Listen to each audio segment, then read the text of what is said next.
Hello, ಕೇಳುತ್ತಾ? S.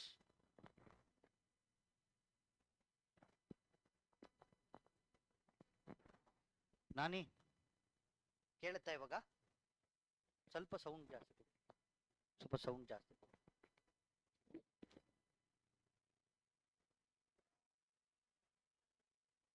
Hello hello, ನಾನಿ sound.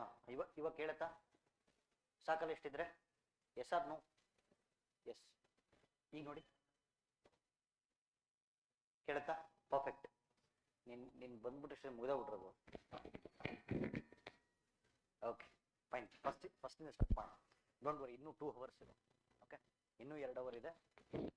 2 ಅವರ್ಸಲ್ಲಿ we can finish this the whole chapter.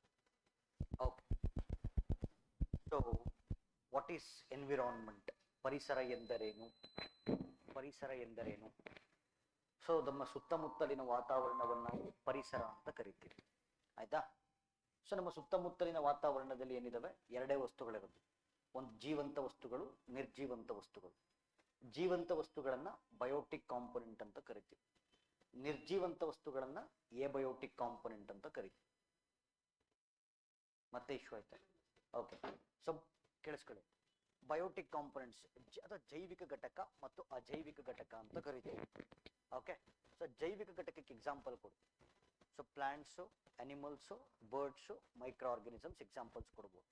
Okay, ಜೀವಂತ ವಸ್ತುಗಳು ಬಯೋಟಿಕ್ ಕಾಂಪೊನೆಂಟ್ಸ್. ಅಜೈವಿಕ ವಸ್ತುಗಳು ಎಬಯೋಟಿಕ್ ಕಾಂಪೊನೆಂಟ್ಸ್ಗಳಿಗೆ ಟೆಂಪರೇಚರ್, ಓಕೆ, ಹ್ಯೂಮಿಡಿಟಿ, ಓಕೆ, ತಾಪಮಾನ, ಆರ್ದ್ರತೆ, atmospheric pressure, sunlight, atmospheric pressure. ಸ್ವಲ್ಪ ಸೌಂಡ್ ಕಮ್ಮಿ ಆಯ್ತಾ? Okay, so yes, temperature, humidity, atmospheric pressure, sunlight, water, carbon dioxide,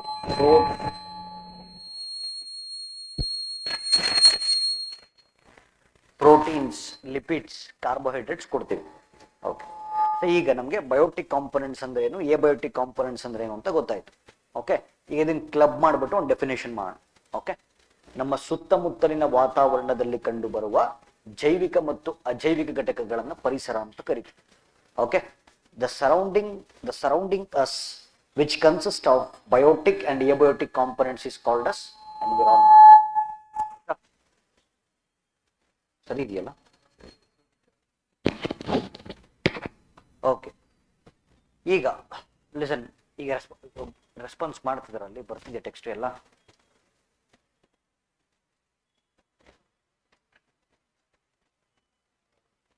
okay, ಸರಿ.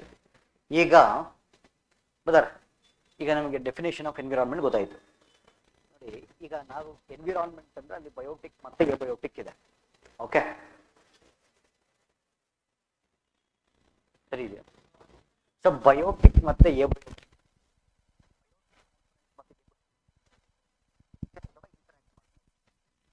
interact ಮಾಡ್ತವೆ. Okay, so environmental we have 2 types of interactions. One is biotic interaction, one is biotic abiotic interaction. Okay, ಕನ್ನಡದಲ್ಲಿ ಜೀವಿಗಳ ನಡುವೆ ಕಂಡು ಬರುವಂತ ಪರಸ್ಪರ ಸಂವಹನ, ಜೀವಿ ಮತ್ತು ಭೌತಿಕ ಪರಿಸರದ ನಡುವೆ ಕಂಡು ಬರುವಂತ ಪರಸ್ಪರ ಸಂವಹನ. ಬಯೋಟಿಕ್ ಇಂಟರಾಕ್ಷನ್, ಬಯೋಟಿಕ್ ಎಬಯೋಟಿಕ್ ಇಂಟರಾಕ್ಷನ್, ಎರಡೇ ರೀತಿ ಇಂಟರಾಕ್ಷನ್ ಇರುತ್ತೆ. ಈಗ ಬಯೋಟಿಕ್ ಇಂಟರಾಕ್ಷನ್ ಯಾಕೆ ನಡೆಯುತ್ತೆ? ಓಕೆ, ಸೊ ಬಯೋಟಿಕ್ ಇಂಟರಾಕ್ಷನ್ ಯಾಕೆ ನಡೆಯುತ್ತೆ? Because for food. ಓಕೆ, ಈಗ ನಾನೊಂದು ಆರ್ಗ್ಯಾನಿಸಮ್, ಓಕೆ, ಒಂದು ಆರ್ಗ್ಯಾನಿಸಮ್ ಸರ್ವೈವ್ ಆಗಬೇಕು ಅಂದ್ರೆ ಅದು ಎರಡು ರೀತಿ ಇಂಟ್ರಾಕ್ಟ್ ಮಾಡಬೇಕು. ಒಂದು, ಮತ್ತೊಂದು ಆರ್ಗ್ಯಾನಿಸಮ್ ಜೊತೆಗೆ ಇಂಟ್ರಾಕ್ಟ್ ಮಾಡಬೇಕು. ಯಾಕೆ? ಫುಡ್ಗೋಸ್ಕರ. ಓಕೆ, ಈ ಪ್ರಪಂಚದಲ್ಲಿ ಯಾವ ಜೀವಿನೂ ಕೂಡ ಇಂಡಿಪೆಂಡೆಂಟ್ ಅಲ್ಲ. Every single organism is dependent on other organism for what? Food. Okay, ಹಂಗಾಗಿ ಬಯೋಟಿಕ್ ಇಂಟ್ರಾಕ್ಷನ್ ನಡೀಲೇಬೇಕು. ಆಯ್ತು, ಸರಿ. ನಾನೊಂದು ಆರ್ಗ್ಯಾನಿಸಮ್ ಆಗಿ ಮತ್ತೊಂದು ಜೀವಿ ನನ್ಗೆ ಎಷ್ಟು ಇಂಪಾರ್ಟೆಂಟು? ಎಬಯೋಟಿಕ್ ಅಷ್ಟೇ ಇಂಪಾರ್ಟೆಂಟ್. ಯಾಕೆಂದ್ರೆ ಎಬಯೋಟಿಕ್ ಕಾಂಪೊನೆಂಟ್ಸ್ ನನ್ಗೆ ಏನ್ ಕೊಡ್ತವೆ? ಹ್ಯಾಬಿಟೇಟ್ ಕೊಡ್ತವೆ, ಸನ್ಲೈಟ್ ಕೊಡ್ತವೆ, ವಾಟರ್ ಕೊಡ್ತವೆ, ಕಾರ್ಬನ್ ಡೈಆಕ್ಸೈಡ್ ಕೊಡ್ತವೆ, ಟೆಂಪರೇಚರ್ ಕೊಡ್ತವೆ. Yes R no? ಅಂದ್ರೆ ನಾನೊಂದು ಆರ್ಗ್ಯಾನಿಸಮ್ ಬದುಕಬೇಕು ಅಂತಂದ್ರೆ ನಾನು ಬಯೋಟಿಕ್ ಅಂದ್ರೆ ಮತ್ತೊಂದು ಆರ್ಗ್ಯಾನಿಸಮ್ ಜೊತೆಗೂ ಇಂಟ್ರಾಕ್ಟ್ ಮಾಡಬೇಕು ಮತ್ತು ಫಿಸಿಕಲ್ ಎನ್ವಿರಾನ್ಮೆಂಟ್ ಜೊತೆಗೂ ಇಂಟ್ರಾಕ್ಟ್ ಮಾಡಬೇಕು. ಹಂಗಾಗಿ we have 2 types of interactions. So one is biotic interaction, one is biotic abiotic interaction. ಅರ್ಥ ಆಯ್ತಾ ಇದು? ಓಕೆ, ನೀವು ಹೇಳಿ ಮತ್ತೀಗ ಬಯೋಟಿಕ್ ಇಂಟ್ರಾಕ್ಷನ್ ಯಾಕೆ ನಡೆಯುತ್ತೆ? ಆಹಾರಕ್ಕೋಸ್ಕರ ನಡೆಯುತ್ತೆ. ಓಕೆ, ಬಯೋಟಿಕ್ ಎಬಯೋಟಿಕ್ ಇಂಟ್ರಾಕ್ಷನ್ ಯಾಕೆ ನಡೆಯುತ್ತೆ? ಏನಕ್ಕೆ ನಡೆಯುತ್ತೆ? ಆವಾಸ ಸ್ಥಾನ, shelter, water, temperature, yes R no? ಹೌದಾ ಇಲ್ಲ? ಓಕೆ ಸರಿ. ನೋಡಿ, ಈ the study of interactions present in the environment is called as ecology. ಪರಿಸರದಲ್ಲಿ ಕಂಡುಬರುವ ಸಂವಹನಗಳ ಅಧ್ಯಯನವನ್ನ ಪರಿಸರ ವಿಜ್ಞಾನ ಅಂತ ಕರೀತೀವಿ. The study of interactions present in the environment is called as ecology. Okay, ecology term ಅನ್ನ ಕಾಯಿನ್ ಮಾಡಿದಂಥ ವಿಜ್ಞಾನಿ ಯಾರು? Ernest Haeckel, right? Okay, so ಅದನ್ನ ನಾನು ಇಲ್ಲಿ ಹಾಕಿದ್ದೀನಿ ಜಸ್ಟ್ ನಿಮ್ಗೊಂದು ಡಯಾಗ್ರಾಮ್ ತೋರಿಸೋದಕ್ಕೆ. ಓಕೆ, ಎಸ್, ಸೊ ಅಲ್ಲಿಗೆ ಎಸ್ ಅರ್ಥ ಆಗ್ತಿದೆಯಲ್ಲ? ಅರ್ಥ ಆಗ್ತಿದೆಯಲ್ಲ?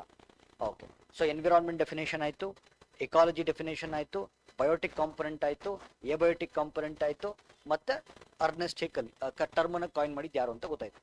ಸೆಕೆಂಡ್ ಥಿಂಗ್ ಇವಾಗ, so will come to ecological organisation, ಪರಿಸರ ಸಂರಚನೆ ಅಂತ ಕರಿತೀವಿ. ಓಕೆ, ಪರಿಸರ ಸಂರಚನೆ. ಓಕೆ, ಈಗ ನಾವು listen. So listen to me. Fundament, for example biology perspective ಒಂದು ಕ್ವಶನ್ ಕೇಳಿದ್ವಿ, ಫಂಡಮೆಂಟಲ್ ಯೂನಿಟ್ ಆಫ್ ಆರ್ಗ್ಯಾನಿಸಮ್ ಯಾವುದು ಅಂತ. ಏನ್ ಹೇಳ್ತೀರಾ? ಸೆಲ್. ಹೌದು ತಾನೆ? Fundamental unit of organism is cell. ಸೆಲ್ಲಿಂದ ಏನು ಬಂತು? ಟಿಶ್ಯೂ ಬಂತು. ನೋಡಿ, ಸೆಲ್ಲಿಂದ ಏನು ಬಂತು? ಟಿಶ್ಯೂ ಬಂತು. ಟಿಶ್ಯೂ ಇಂದ ಏನು ಬಂತು? ಆರ್ಗನ್ ಬಂತು. ಆರ್ಗನ್ ಇಂದ ಏನು ಬಂತು? ಆರ್ಗನ್ ಸಿಸ್ಟಮ್ ಬಂತು. ಆರ್ಗನ್ ಸಿಸ್ಟಮ್ ಇಂದ ಆರ್ಗ್ಯಾನಿಸಮ್ ಬಂತು. ಇದು ನಿಮ್ಮ ಬಯಲಾಜಿಕಲ್ ಆರ್ಗನೈಸೇಷನ್. ಆಯ್ತಾ? ಸಿಂಪಲ್, ಒಂದು ಸಿಂಪಲ್ ಹೇಳ್ತೀನಿ ನೋಡಿ. ಒಂದು ಸೆಲ್ಲಿಂದ ಒಂದು ಆರ್ಗ್ಯಾನಿಸಮ್ ಹೆಂಗ್ ಬಂತು? ಆಯ್ತಾ? ಸೆಲ್ಲಿಂದ ಆರ್ಗ್ಯಾನಿಸಮ್ ಹೆಂಗ್ ಬಂತು? ಅದು ನಿಮ್ಮ ಬಯಾಲಜಿ. ಓಕೆ, ಆರ್ಗ್ಯಾನಿಸಮ್ ಇಂದ ಬಯೋಸ್ಪಿಯರ್ ಹೆಂಗ್ ಬಂತು? ಅದು ಇಕಾಲಜಿ. ಆಯ್ತಾ? ಆರ್ಗ್ಯಾನಿಸಮ್ ಇಂದ ಪರಿಸರ ಹೆಂಗ್ ಬಂತು? ಅದು ಇಕಾಲಜಿ. ಈಗ simple, fundamental unit of environment ಯಾವುದು? ಪರಿಸರದ ಮೂಲ ಘಟಕ. Fundamental unit of environment, it is organism.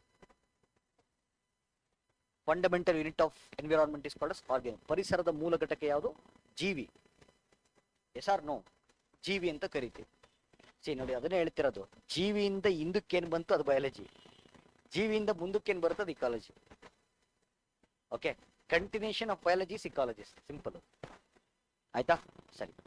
ಈಗ organism. Organism fundamental unit of environment is called organism. Organism ಇಂದ ಏನ್ ಬಂತು? ಜೀವಿಯಿಂದ ಏನ್ ಬಂತ್ರಿ? ಸ್ಪೀಶೀಸ್ ಬಂತು. ಓಕೆ, ಪ್ರಭೇದಗಳು ಬಂತು. So species. ಓಕೆ, ನೋಡಿ, ಒಂದು ಆರ್ಗ್ಯಾನಿಸಮ್ ಇತ್ತು, ಒಂದು ಆರ್ಗ್ಯಾನಿಸಮ್ ಇಂದ ಸ್ಪೀಶೀಸ್ ಬಂತು.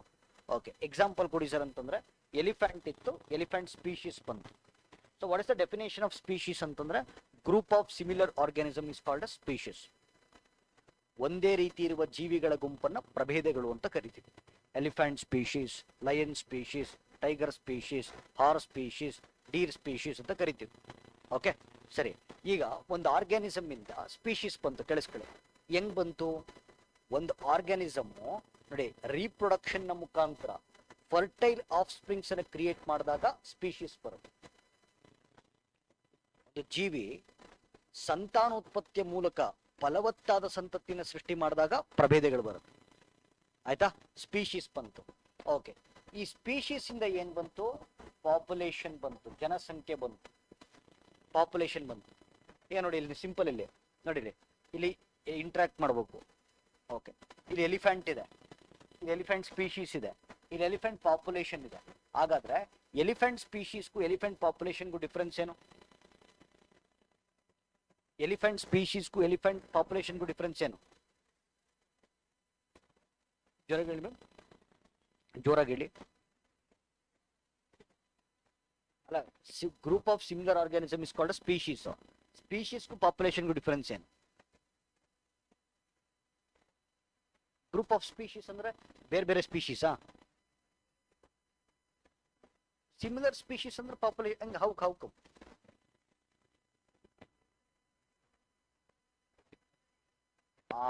ನೋಡಿ, ಯಾವಾಗ ನೋಡಿ ಒಂದು ಪ್ರಭೇದ ಒಂದು ನಿರ್ದಿಷ್ಟ ಭೌಗೋಳಿಕ ಪ್ರದೇಶವನ್ನು ಆಕ್ರಮಿಸ್ಕೊಳತ್ತಲ್ಲ, ಅವಾಗ ಜನಸಂಖ್ಯೆ ಆಗುತ್ತೆ. ಯಾವಾಗ ಸ್ಪೀಶೀಸು ಒಂದು ಪರ್ಟಿಕ್ಯುಲರ್ ಜಿಯೋಗ್ರಫಿಕಲ್ ಏರಿಯಾವನ್ನು ಅಕ್ವೈರ್ ಮಾಡ್ಕೊಳ್ತವೆ, ಅವಾಗ ಅದು ಪಾಪ್ಯುಲೇಷನ್ ಆಗುತ್ತೆ. ನೆನ್ಪಿಟ್ಕೋಬೇಕು, ಒಂದು ಸೂತ್ರ ಕೊಡ್ತೀನಿ ನೋಡಿ. ಈಗ population is equal to species plus geographical component. ಇಲ್ಲಿ ಬರೀ ಸ್ಪೀಶೀಸ್ ಇತ್ತು, ಅದು ಜಿಯೋಗ್ರಫಿಕಲ್ ಕಾಂಪೊನೆಂಟ್ ಆ್ಯಡ್ ಆಗಿ ಏನಾಯ್ತು, ಪಾಪ್ಯುಲೇಷನ್ ಆಯ್ತು. ಈಗ ಫಾರ್ ಎಕ್ಸಾಂಪಲ್ ನೋಡಿ, ಈಗ ಇಂಡಿಯನ್ ಪಾಪ್ಯುಲೇಷನ್ ಅಂತ ಕರಿತೀವಿ, ಆಯ್ತಾ. ಇಂಡಿಯನ್ ಪಾಪ್ಯುಲೇಷನ್ ಅಂದ್ರೆ ಅರ್ಥ ಏನು ಹೇಳಿ? ಒಂದು ಹ್ಯೂಮನ್ ಸ್ಪೀಶೀಸು ಇಂಡಿಯಾ ಎನ್ನುವಂತ ಜಿಯೋಗ್ರಫಿಕಲ್ ಕಾಂಪೊನೆಂಟ್ ಅನ್ನು ಅಕ್ವೈರ್ ಮಾಡ್ಕೊಂಡಾಗ ಅದು ಇಂಡಿಯನ್ ಪಾಪ್ಯುಲೇಷನ್ ಆಯ್ತು. ಅರ್ಥ ಆಗ್ತಿದ್ಯಾ? Yes R no? ಒಂದು ಸ್ಪೀಶೀಸು, ಒಂದು ಪ್ರಭೇದ ನಿರ್ದಿಷ್ಟ ಭೌಗೋಳಿಕ ಪ್ರದೇಶವನ್ನು ಆಕ್ರಮಿಸಿಕೊಂಡಾಗ ಅದು ಜನಸಂಖ್ಯೆ ಅಂತ ಕರೆಸ್ಕೊಳ್ಳುತ್ತೆ. Okay, population. ಓಕೆ, ಈಗ ಫಾರ್ ಎಕ್ಸಾಂಪಲ್ ನೋಡಿ, ಇನ್ನೊಂದು ಎಕ್ಸಾಂಪಲ್ ಕೊಡ್ತೀನಿ. Elephant population is equal to elephant species in Kaziranga national park. ಹೇಳ್ಬೋದಾ? ಎಸ್ ಆರ್ ನೋ? ಯಾಕೆಂದ್ರೆ ಅಲ್ಲಿ ಜಿಯೋಗ್ರಫಿಕಲ್ ಕಾಂಪೊನೆಂಟ್ ಆಡ್ ಆಯ್ತಲ್ಲ. Elephant population is equal to elephant species in Kaziranga national park. Geographical component add ಆಯ್ತು. ಸರಿ, ಈಗ ಕಾಜಿರಂಗ ನ್ಯಾಷನಲ್ ಪಾರ್ಕ್ ಅಲ್ಲಿ ಎಲಿಫೆಂಟ್ ಪಾಪ್ಯುಲೇಷನ್ ಮಾತ್ರ ಇರುತ್ತಾ? ಇಲ್ಲ, ರೈನೋ ಪಾಪ್ಯುಲೇಷನ್ ಇರುತ್ತೆ, ಟೈಗರ್ ಪಾಪ್ಯುಲೇಷನ್ ಇರುತ್ತೆ, ಡೀರ್ ಪಾಪ್ಯುಲೇಷನ್ ಇರುತ್ತೆ. ಓಕೆ, ಹಲವಾರು ಜನಸಂಖ್ಯೆಗಳು, ಹಲವಾರು ಪಾಪ್ಯುಲೇಷನ್ಸ್ ಕ್ಲಬ್ ಆದಾಗ ಅಲ್ಲಿ ಆ ಜಾಗವನ್ನು ನಾವೇನ್ ಕರಿತೀವಿ? ಬಯೋಲಾಜಿಕಲ್ ಕಮ್ಯುನಿಟಿ, ಜೈವಿಕ ಸಮುದಾಯ ಅಂತ ಕರಿತೀವಿ. ಬಯೋಲಾಜಿಕಲ್ ಕಮ್ಯುನಿಟಿ ಅಂತ ಕರಿತೀವಿ. ಸೊ ಹಲವಾರು ಪಾಪ್ಯುಲೇಷನ್ಸ್ಗಳು ಸೇರ್ಕೊಂಡು ಏನಾಗುತ್ತೆ? ಒಂದು ಬಯೋಲಾಜಿಕಲ್ ಕಮ್ಯುನಿಟಿ ಆಗುತ್ತೆ. ಜೈವಿಕ ಸಮುದಾಯದ ಒಳಗಡೆ ಹಲವಾರು ಜನಸಂಖ್ಯೆಗಳಿದಾವೆ. ಸರಿ, ಈ ಜನಸಂಖ್ಯೆಗಳು ಅಂದ್ರೆ ಬಯೋಲಾಜಿಕಲ್ ಕಮ್ಯುನಿಟಿ ಒಳಗಡೆ ಈ ಪಾಪ್ಯುಲೇಷನ್ ಸುಮ್ಮನೆ ಇರ್ತವ, ಇಂಟ್ರಾಕ್ಟ್ ಮಾಡ್ತವ ಇಲ್ಲ? ಓಕೆ, ಎಷ್ಟು ರೀತಿ ಇಂಟ್ರಾಕ್ಷನ್? ಆಗ್ಲೇ ಹೇಳಿದ್ನಲ್ರಿ, ಎನ್ವಿರಾನ್ಮೆಂಟ್ ಎಷ್ಟು ರೀತಿ ಇಂಟ್ರಾಕ್ಷನ್? 2 types of interaction. ಯಾವ್ದು? Biotic abiotic. Yes R no? Okay, ಯಾವಾಗ ಬಯೋಲಾಜಿಕಲ್ ಕಮ್ಯುನಿಟಿ ಒಳಗಡೆ ಇಂಟ್ರಾಕ್ಷನ್ಸ್ ನಡೀತವೋ, ಆ ಇಂಟರಾಕ್ಷನ್ಸ್ಗಳ ಪರಿಣಾಮವಾಗಿ ಜೈವಿಕ ಸಮುದಾಯದ ಒಳಗಡೆ ಸಂವಹನಗಳು ನಡೀತವೆ. ಆ ಸಂವಹನಗಳ ಪರಿಣಾಮವಾಗಿ ರಚನೆಯಾಗುವಂತ ವ್ಯವಸ್ಥೆಯನ್ನ ಪರಿಸರ ವ್ಯವಸ್ಥೆ ಅಂತ ಕರೀತೀವಿ, ಇಕೋಸಿಸ್ಟಮ್ ಅಂತ. ಯಾವಾಗ ಬಯೋಲಾಜಿಕಲ್ ಕಮ್ಯುನಿಟಿ ಒಳಗಡೆ ಇಂಟ್ರಾಕ್ಷನ್ಸ್ ನಡೀತವೋ, as a result of those interaction ಒಂದು ಸಿಸ್ಟಮ್ ಫಾರ್ಮ್ ಆಗುತ್ತೆ, ದಟ್ ಈಸ್ ಇಕೋಸಿಸ್ಟಮ್. ಆಕ್ಚುಲಿ ಒಂದು ಕ್ವಶನ್ ಆಗಿತ್ತು, ಇಕೋಸಿಸ್ಟಮ್ ಫಾರ್ಮೇಷನ್ ಅನ್ನ ಡಿಸೈಡ್ ಮಾಡುವಂತ 2 ಫ್ಯಾಕ್ಟರ್ಸ್ ಯಾವುದು ಅಂತ ಅಂದ್ಬಿಟ್ಟು. ಓಕೆ ನೋಡಿ, ಒಂದು ಬಯೋಲಾಜಿಕಲ್ ಕಮ್ಯುನಿಟಿ ಮತ್ತೆ ಇಂಟರಾಕ್ಷನ್ಸ್. ಅರ್ಥ ಆಗ್ತಿದ್ಯಾ? ಬಯೋಲಾಜಿಕಲ್ ಕಮ್ಯುನಿಟಿ ಮತ್ತೆ ಇಂಟರಾಕ್ಷನ್ಸ್. ಓಕೆ, ಜೈವಿಕ ಸಮುದಾಯ ಮತ್ತು ಪರಿಸರೀಯ ಸಂವಹನಗಳು. ಓಕೆ, ಅಕಸ್ಮಾತ್ ಈ ಬಯೋಲಾಜಿಕಲ್ ಕಮ್ಯುನಿಟಿ ಒಳಗಡೆ ಟೆರೆಸ್ಟ್ರಿಯಲ್ ಎನಿಮಲ್ಸ್ ಇದ್ರೆ ಯಾವ ಇಕೋಸಿಸ್ಟಮ್ ಬರುತ್ತೆ? ಟೆರೆಸ್ಟ್ರಿಯಲ್ ಇಕೋಸಿಸ್ಟಮ್ ಬರುತ್ತೆ. ಅರ್ಥ ಆಗ್ತಿದೆಯಾ? ಇಲ್ಲ, ನೀವು ಇಂಟ್ರಾಕ್ಟ್ ಮಾಡ್ತಾ ಇಲ್ಲ ರೇ. ಒಂದು ಇಕೋಸಿಸ್ಟಮ್ ಬರ್ಬೇಕಂದ್ರೆ ಏನಿರ್ಬೇಕು ಅಂತ ಕೇಳ್ತಾ ಇದ್ದೀನಿ ನಾನು. ಬಯೋಲಾಜಿಕಲ್ ಕಮ್ಯುನಿಟಿ ಇರಬೇಕು, ಅದ್ರೊಳಗಡೆ ಇಂಟ್ರಾಕ್ಷನ್ಸ್ ನಡಿಬೇಕು. ಅಕಸ್ಮಾತ್ ಬಯೋಲಾಜಿಕಲ್ ಕಮ್ಯುನಿಟಿ ಟೆರೆಸ್ಟ್ರಿಯಲ್ ಆರ್ಗ್ಯಾನಿಸಮ್ಸ್ ಆಗಿದ್ರೆ ಯಾವ ಇಕೋಸಿಸ್ಟಮ್ ಬರುತ್ತೆ? ಟೆರೆಸ್ಟ್ರಿಯಲ್ ಇಕೋಸಿಸ್ಟಮ್ ಬರುತ್ತೆ. ಅಕಸ್ಮಾತ್ ಬಯೋಲಾಜಿಕಲ್ ಕಮ್ಯುನಿಟಿ ಅಕ್ವಾಟಿಕ್ ಆರ್ಗ್ಯಾನಿಸಮ್ಸ್ ಆಗಿದ್ರೆ ಯಾವ ಇಕೋಸಿಸ್ಟಮ್ ಬರುತ್ತೆ? ಅಕ್ವಾಟಿಕ್ ಇಕೋಸಿಸ್ಟಮ್ ಬರುತ್ತೆ. ಆಯ್ತಾ? ಸರಿ, ಈಗ ಹಲವಾರು ಇಕೋಸಿಸ್ಟಮ್ಗಳು ಸೇರ್ಕೊಂಡು ಏನಾಯ್ತು? ಲ್ಯಾಂಡ್ಸ್ಕೇಪ್ ಆಯ್ತು, ಭೂದೃಶ್ಯ ಆಯ್ತು. ಓಕೆ, ಫಾರ್ ಎಕ್ಸಾಂಪಲ್ ಕೊಡ್ತೀನಿ. ಈಗ ಇಕೋಸಿಸ್ಟಮ್ ಎಕ್ಸಾಂಪಲ್ ಕೊಟ್ಬಿಟ್ಟಿದ್ದೀನಿ. ಟೆರೆಸ್ಟ್ರಿಯಲ್ ಇಕೋಸಿಸ್ಟಮು, ಅಕ್ವಾಟಿಕ್ ಇಕೋಸಿಸ್ಟಮ್ ಕೊಟ್ಬಿಟ್ಟಿದ್ದೀನಿ. ಓಕೆ, ಈಗ ಲ್ಯಾಂಡ್ಸ್ಕೇಪ್ ಎಕ್ಸಾಂಪಲ್ ಕೊಡ್ತೀನಿ. ಪರಿಸರ ವ್ಯವಸ್ಥೆ, ಹಲವಾರು ಪರಿಸರ ವ್ಯವಸ್ಥೆಗಳನ್ನು ಒಳಗೊಂಡಿರುವಂತ ಭೌಗೋಳಿಕ ಪ್ರದೇಶವನ್ನ ಭೂದೃಶ್ಯ ಅಥವಾ ಲ್ಯಾಂಡ್ಸ್ಕೇಪ್ ಅಂತ ಕರೀತಾರೆ. ಎಕ್ಸಾಂಪಲ್ ಈಗ ವೆಸ್ಟರ್ನ್ ಘಾಟ್ಸ್.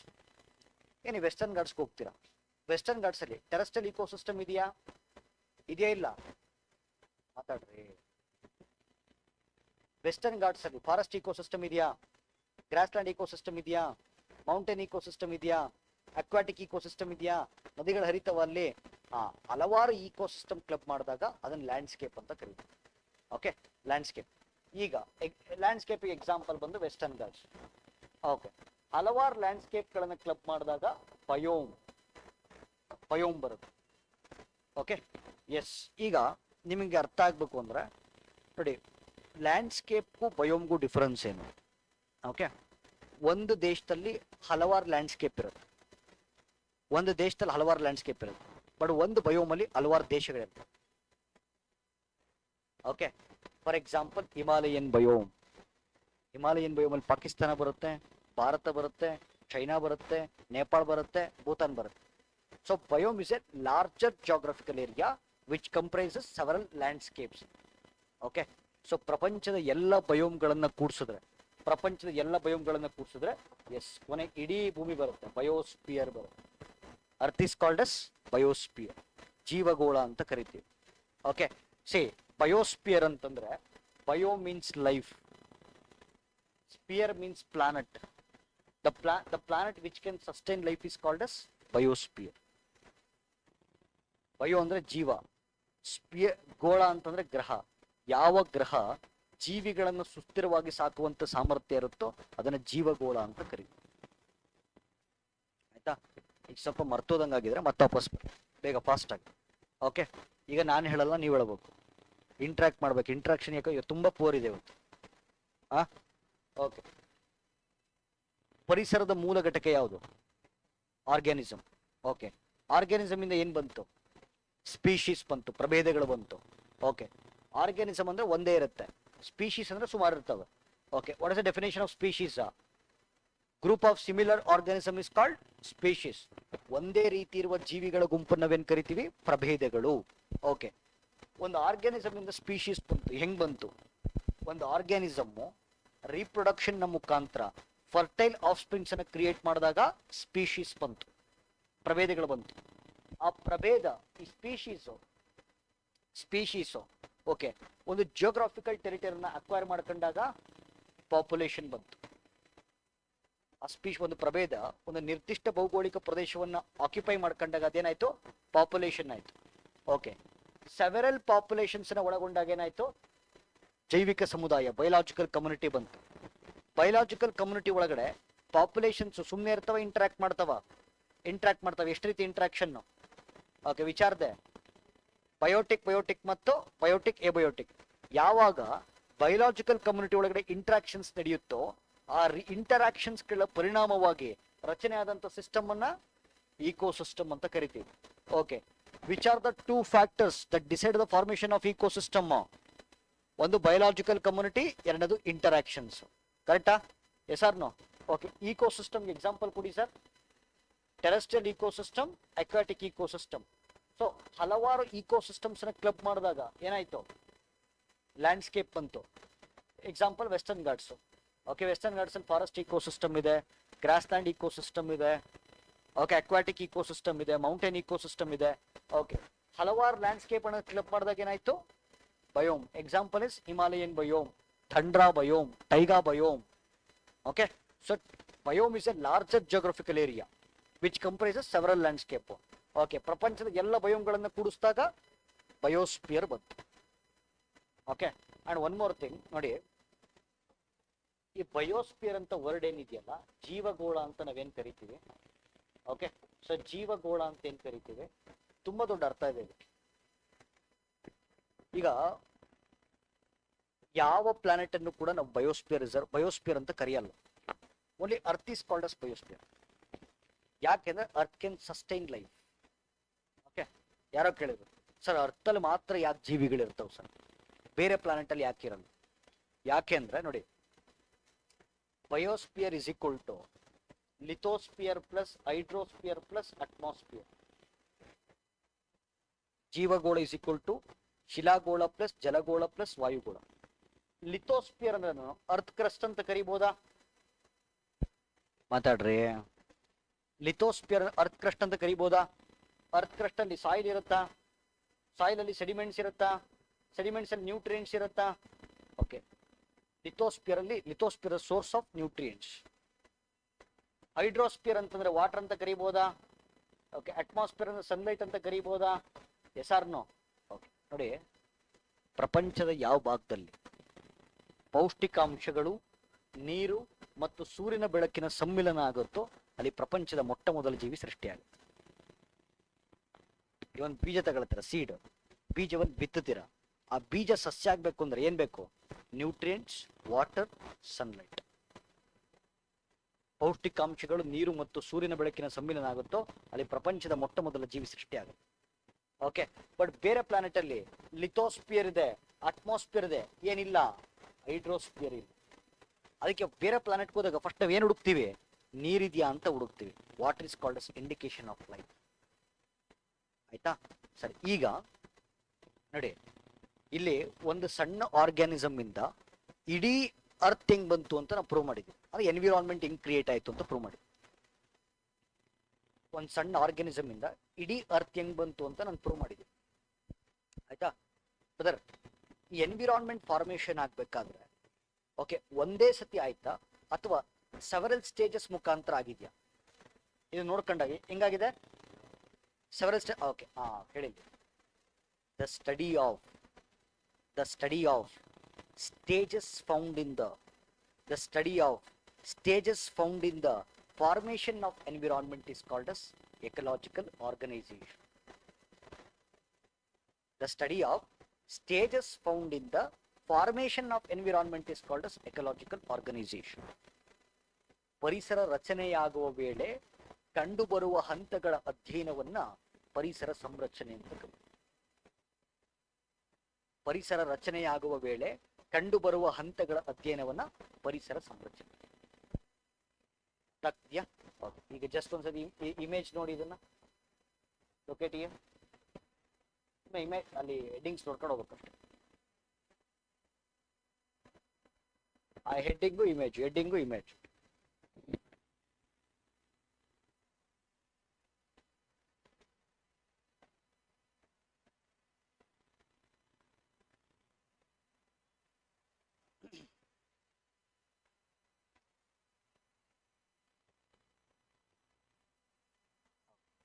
ನೆಕ್ಸ್ಟ್ ಹೋಗೋಣ. ಓಕೆ, ಸರಿ, ಈಗ ನಾವು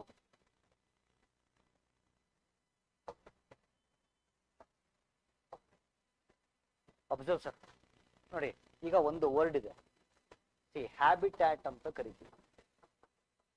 ಹ್ಯಾಬಿಟ್ಯಾಟ್ ಆವಾಸ ಸ್ಥಾನ. ಓಕೆ, ಎಕಲಾಜಿಕಲ್ ನಿಶ್ ಅಂತ ಒಂದು ವರ್ಡ್. ಎಕಲಾಜಿಕಲ್ ನಿಶ್ ಅದನ್ನ ನೀಚೆ ಅಂತ ಕರೀತಾರೆ, ಹಂಗೆ ಕರಿಬಾರ್ದು, ನಿಶ್ ಅಂತ ಕರೀತಾರೆ. ಜೀವಿ ಪರಿಸರ ಸ್ಥಾನ. ಹ್ಯಾಬಿಟ್ಯಾಟ್ ಅಂದ್ರೆ ನೋಡಿ, ಆವಾಸ ಸ್ಥಾನ ಅಂತಂದ್ರೆ ಒಂದು ಜೀವಿ ವಾಸ ಮಾಡುವಂತ ಭೌತಿಕ ಪರಿಸರವನ್ನು ನಾವು ಆವಾಸ ಸ್ಥಾನ ಅಂತ ಕರಿತೀವಿ. It's a physical space where the organism lives in. ಈಗ ಫಾರ್ ಎಕ್ಸಾಂಪಲ್ ಟೈಗರ್ದ ಹ್ಯಾಬಿಟ್ಯಾಟ್ ಯಾವುದು?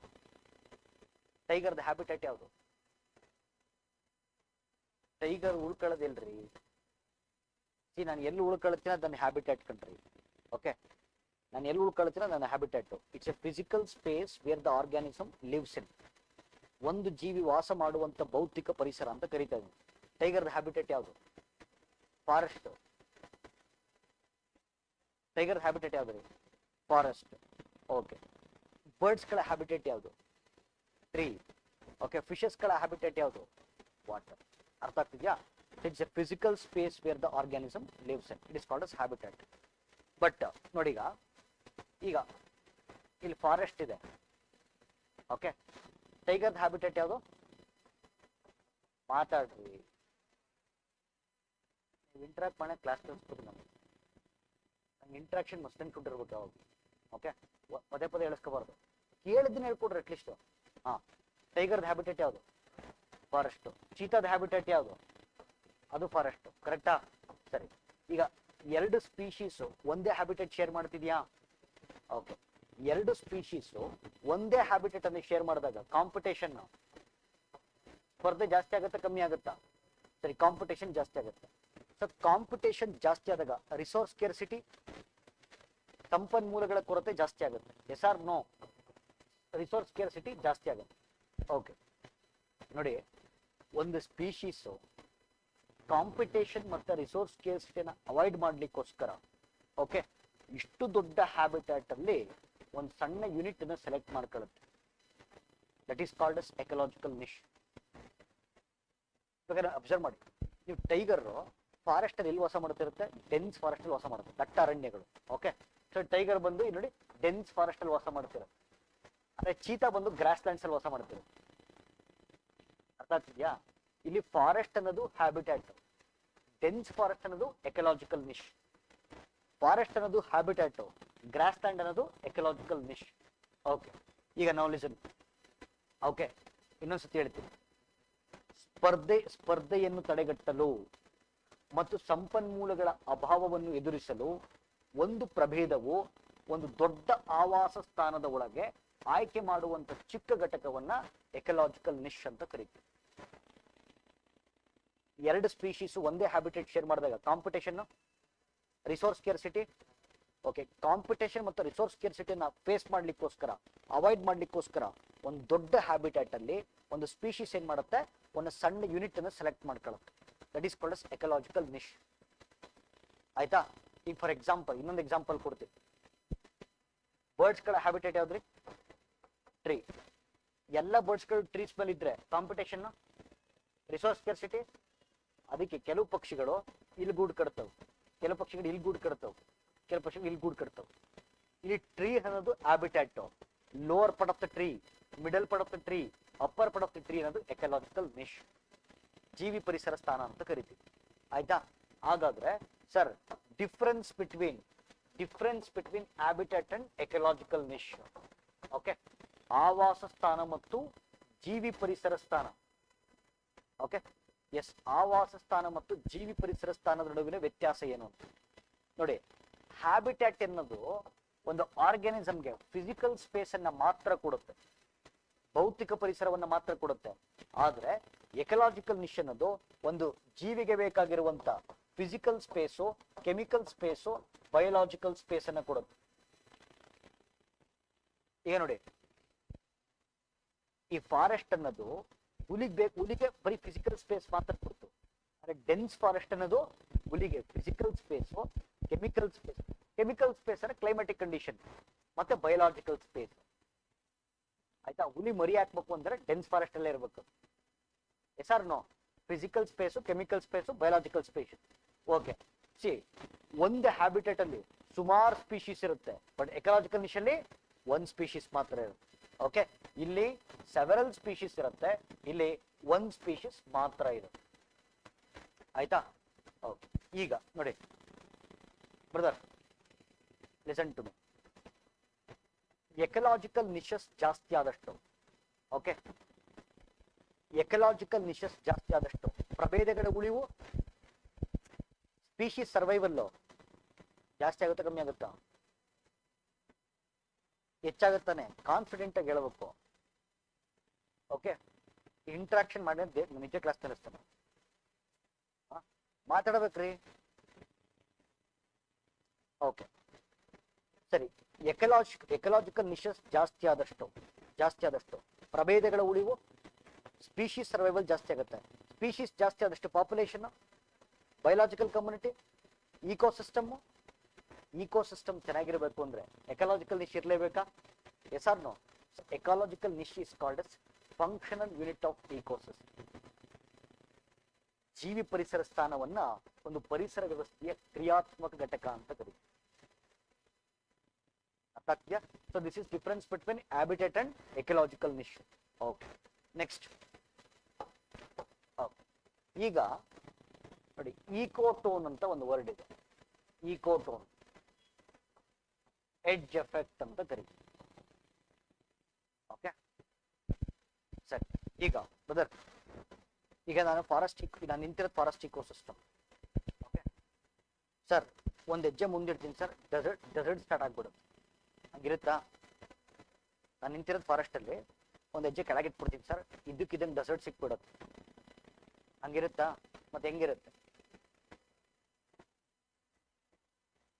ನೋಡಿ. ಯಾವಾಗ್ಲೂ ಅಷ್ಟೇ, ಒಂದ್ ಇಕೋಸಿಸ್ಟಮ್ಗೂ ಮತ್ತೊಂದು ಇಕೋಸಿಸ್ಟಮ್ಗೂ ಒಂದು ಟ್ರಾನ್ಸಿಷನ್ ಝೋನ್ ಅಂತ ಇರುತ್ತೆ ಅಲ್ವಾ? Yes, this transition zone is called as ecotone. ಈಗ ಫಾರ್ ಎಕ್ಸಾಂಪಲ್, ಇಲ್ಲಿ ಫಾರೆಸ್ಟ್ ಇದೆ, ಇಲ್ಲಿ ಡೆಸರ್ಟ್ಸ್ ಇದೆ, ಇಲ್ಲಿ ಏನ್ ಬರುತ್ತೆ? ಗ್ರಾಸ್ ಲ್ಯಾಂಡ್ಸ್ ಬರುತ್ತೆ. ಇಲ್ಲಿ ಫಾರೆಸ್ಟ್ ಇದೆ, ಇಲ್ಲಿ ಡೆಸರ್ಟ್ಸ್ ಇದೆ, ಇಲ್ಲಿ ಗ್ರಾಸ್ ಲ್ಯಾಂಡ್ಸ್ ಬರುತ್ತೆ, ಮಧ್ಯದಲ್ಲಿ ಗ್ರಾಸ್ ಲ್ಯಾಂಡ್ಸ್ ಬರುತ್ತೆ. Grass land is an example for ecotone. Okay, ಇಲ್ಲಿ ಟೆರೆಸ್ಟ್ರಿಯಲ್ ಇಕೋಸಿಸ್ಟಮ್ ಭೂಮಿ ಇದೆ, ಇಲ್ಲಿ ಅಕ್ವಾಟಿಕ್ ಇಕೋಸಿಸ್ಟಮ್ ನೀರಿದೆ, ಇಲ್ಲೇನ್ ಬರುತ್ತೆ? ವೆಟ್ ಲ್ಯಾಂಡ್ಸ್, ಜೌಗು ಪ್ರದೇಶಗಳು ಬರ್ತವೆ. Okay, wetland is an example for ecotone. Okay, ಇಲ್ಲಿ ಮೌಂಟೈನ್ ಇದೆ, ಇಲ್ಲಿ ಮೌಂಟೈನ್ ಇದೆ, ಇಲ್ಲಿ ಪ್ಲೇನ್ಸ್ ಇದೆ. ಮೌಂಟೈನ್ ಮತ್ತು ಪ್ಲೇನ್ಸ್ ನಡುವೆ ಏನ್ ಬರುತ್ತೆ? ವ್ಯಾಲೀಸ್ ಬರುತ್ತೆ. Valleys is an example for ecotone. ಆಯ್ತಾ? ಅಲ್ಲಿಗೆ ವಾಟ್ ಈಸ್ ಇಕೋಟೋನ್ ಅಂತಂದ್ರೆ the transition zone between any two ecosystems is called us ecotone. ಎರಡು ಪರಿಸರ ವ್ಯವಸ್ಥೆಗಳ ನಡುವೆ ಕಂಡು ಬರುವ ಸ್ಥಿತ್ಯಂತರ ವಲಯವನ್ನ ನಾವು ಇಕೋಟೋನ್ ಅಂತ ಕರಿತೀವಿ, ಅಥವಾ ಸಂಯೋಜಿತ ಪರಿಸರ ವ್ಯವಸ್ಥೆ, ಸ್ಥಿತ್ಯಂತರ ವಲಯಗಳು, ಮಧ್ಯಂತರ ಪರಿಸರ ವ್ಯವಸ್ಥೆಗಳು ಅಂತ ಕರಿತೀವಿ. ಆಯ್ತಾ? ಸರಿ, ಈಗ ಇದು ಅರ್ಥ ಆಗಿದ್ರೆ ಒಂದು ಟ್ರೂ ಆರ್ ಫಾಲ್ಸ್ ಹೇಳಿ. All wetlands are ecotones but all ecotones are not wetlands. True or false? All wetlands are ecotones, but all ecotones are not wetlands. True. ಹೌದಾ ಇಲ್ಲ? ಓಕೆ, ಸರಿ ಆಯ್ತು ಗುರು. ಈಗ ಇದು ಇಕೋಟೋನ್ ಅಲ್ಲಿ ನೋಡಿ, ಇದು ಇಕೋಟೋನ್ ಆಯ್ತಾ? ಇಲ್ಲಿರುವಂತ ಪ್ರಾಣಿಗಳು ಇಲ್ಲಿ ವಾಸ ಮಾಡ್ಬೋದಾ? ಇಲ್ಲಿರುವಂತ ಪ್ರಾಣಿಗಳಿಗೆ ವಾಸ ಮಾಡ್ಬೋದೇನ್ರಿ? ಮಾಡ್ಬೋದು. ಇಲ್ಲಿರುವಂತ ಪ್ರಾಣಿಗಳಿಗೆ ವಾಸ ಮಾಡ್ಬೋದಾ? ಮಾಡ್ಬೋದು. ಹಂಗಾಗಿ ಎರಡೂ ಇಕೋಸಿಸ್ಟಮ್ಸ್ ಅಲ್ಲಿ ಕಂಡು ಬರುವಂತ ಪ್ರಭೇದಗಳು ಇಲ್ಲಿ ವಾಸ ಮಾಡ್ಬೋದಾಗಿರೋದ್ರಿಂದ ಇಲ್ಲಿ ಪ್ರಭೇದಗಳ ಶ್ರೀಮಂತಿಕೆ this phenomena is called us edge effect. Ecotone ಪ್ರದೇಶವು ಉಭಯ ಪರಿಸರ ವ್ಯವಸ್ಥೆಗಳಲ್ಲಿ ವಾಸಿಸುವ ಪ್ರಭೇದಗಳಿಗೆ ಅನುಕೂಲಕರ ವಾತಾವರಣವನ್ನು ಕಲ್ಪಿಸುವುದರಿಂದ ಅಲ್ಲಿ ಪ್ರಭೇದಗಳ ಶ್ರೀಮಂತಿಕೆ ಜಾಸ್ತಿ ಕಂಡುಬರುತ್ತೆ. ಈ ವಿದ್ಯಮಾನವನ್ನ ಅಂಚು ಪರಿಣಾಮ ಅಂತ ಕರೀತೀವಿ. Ecotone region provides favorable climatic conditions for the species of both the ecosystems. Hence, the species abundance is seen here. This phenomena is called as edge effect. ಅರ್ಥ ಆಗ್ತಿದೆಯಾ? ಓಕೆ, ಈಗ ನಾವು ಲಿಸನ್. ಈಗ ಈಕೋಟೋಪ್ ಅಂತಿದೆ. ಈಕೋಟೋಪ್ ಅಂತ ಒಂದು ವರ್ಡ್ ಇದೆ. Basic words. ಓಕೆ, ನಾನು ಹೇಳ್ತೀನಿ, ಒಂದು ದೇಶ ಆರ್ಥಿಕವಾಗಿ ಅಭಿವೃದ್ಧಿ ಆಗ್ಬೇಕು ಅಂದ್ರೆ, ಆ ದೇಶಕ್ಕೆ ಪರಿಸರ ಬಹಳ important. True or falls? Okay, ಯಾಕೆ ಅಂದ್ರೆ ನೋಡಿ, ಈಗ ಡೆವಲಪ್ಮೆಂಟ್ ಬೇಕು ಅಂದ್ರೆ ಇನ್ಕಮ್ ಬೇಕು. ಓಕೆ, ಇನ್ಕಮ್ ಬೇಕು ಅಂತಂದ್ರೆ ಎಕ್ಸ್ಪೋರ್ಟ್ ಮಾಡಬೇಕು ಅಂದ್ರೆ ರಾ ಮೆಟೀರಿಯಲ್ ಪ್ರೊಡಕ್ಷನ್ ಮಾಡಬೇಕು ಅಂದ್ರೆ ರಾ ಮೆಟೀರಿಯಲ್ಸ್ ಬೇಕು ಅಂದ್ರೆ ನ್ಯಾಚುರಲ್ ರಿಸೋರ್ಸಸ್ ಬೇಕು. ಅವೆಲ್ಲಿ ಸಿಗ್ತವೆ? ಎನ್ವಿರಾನ್ಮೆಂಟ್. ರೈಟ್? ಎನ್ವಿರಾನ್ಮೆಂಟ್ ಇದ್ರೇನೆ ಪರಿಸರ, ಇದ್ರೇನೆ ನೈಸರ್ಗಿಕ ಸಂಪನ್ಮೂಲ ಇದ್ರೇನೆ ಕಚ್ಚಾ ವಸ್ತು ಇದ್ರೇನೆ ಉತ್ಪಾದನೆ ಇದ್ರೇನೆ ರಫ್ತು ಇದ್ರೇನೆ ಆದಾಯ ಇದ್ರೇನೆ ಅಭಿವೃದ್ಧಿ ಅಲ್ವಾ? ಹಾಗಾದ್ರೆ ಈಗ ಒಂದು ದೇಶ ಆರ್ಥಿಕವಾಗಿ ಅಭಿವೃದ್ಧಿ ಆಗ್ಬೇಕಂದ್ರೆ ತನ್ನಲ್ಲಿರುವಂತ ನ್ಯಾಚುರಲ್ ರಿಸೋರ್ಸಸ್ ನ ಮೆಜರ್ ಮಾಡ್ಬೇಕಾ, ಮ್ಯಾಪಿಂಗ್ ಮಾಡ್ಬೇಕಾ, ಅಸೆಸ್ ಮಾಡ್ಬೇಕಾ, ಅವ್ಯಾಲ್ಯುವೇಟ್ ಮಾಡ್ಬೇಕಾ? ಈ ಟೆಕ್ನಿಕ್ ನಾವೇನ್ ಕರಿತೀವಿ? ಇಕೋಟೋಪ್ ಅಂತ ಕರಿತೀವಿ. ಒಂದು ದೇಶ ಆರ್ಥಿಕವಾಗಿ ಅಭಿವೃದ್ಧಿಯನ್ನ ಕಾಣಲು ತನ್ನಲ್ಲಿರುವ ನೈಸರ್ಗಿಕ ಸಂಪನ್ಮೂಲಗಳನ್ನ ಮೌಲ್ಯಮಾಪನ ಮಾಡುವ ತಂತ್ರಗಾರಿಕೆಯನ್ನ ಇಕೋಟೋಪ್ ಅಂತ ಕರಿತೀವಿ. It's a measuring technique. Okay, ನೋಡಿ, in order to reap the economical ಕೇಳಿಸ್ಕೋಬೇಕ್ರಿ. ಇಂಗ್ಲಿಷಲ್ಲಿ ಹೇಳ್ತಾರೆ, ಕನ್ನಡದಲ್ಲಿ ಹೇಳ್ತಾರೆ. In order to reap the economical benefits out of environment, a country has to map and measure its natural resources. This technique is called as ecotone. Understanding about? Yes, sir. ಈಗ fast ಆಗಿ ಈಗ ecosystem ಅಂತ ಒಂದು ಪದ ನಾನು ಅವಾಗಲೇ ಬಳಸ್ತೆ. Okay, ಪಟ್ಟಣಂಗೇಳಿ ಒಂದು ecosystem formation ಆಗ್ಬೇಕಂದ್ರೆ ಎರಡು ಪ್ಯಾರಾಮೀಟರ್ಸ್ ಇರಲೇಬೇಕು. ಯಾವ್ಯಾವ ಪ್ಯಾರಾಮೀಟರ್? ಒಂದು ಬಯೋಲಾಜಿಕಲ್ ಕಮ್ಯುನಿಟಿ, ಇನ್ನೊಂದು ಇಂಟರಾಕ್ಷನ್ಸ್ ಅಲ್ವಾ? ಓಕೆ, ಜೈವಿಕ ಸಮುದಾಯ ಮತ್ತು ಪರಿಸರೀಯ ಸಂವಹನಗಳು ಅಲ್ವೇನ್ರಿ? ಓಕೆ, ಈಗ ನಾನು ಜಸ್ಟ್ ಇಕೋಸಿಸ್ಟಮ್ ಎಷ್ಟು ಡೆಫಿನೇಷನ್ ತುಂಬಾ ಸಿಂಪಲ್ ಆಗಿ ಹೇಳ್ತೀನಿ. It is a system which is formed due to the interactions present in the environment. It's called as ecosystem. Ecosystem definition, no? It is a system which is formed due to the interactions present in the environment. ಪರಿಸರದಲ್ಲಿ ಕಂಡುಬರುವ ಸಂವಹನಗಳ ಪರಿಣಾಮವಾಗಿ ರಚನೆಯಾಗುವಂತ ವ್ಯವಸ್ಥೆ ನಾವು ಪರಿಸರ ವ್ಯವಸ್ಥೆ ಅಂತ ಕರಿತೀವಿ. ಹೌದಾ ಇಲ್ಲ? ಮಾತಾಡ್ರಪ್ಪ. ಸೊ ಈಗ ಇಕೋಸಿಸ್ಟಮ್ ಅಲ್ಲಿ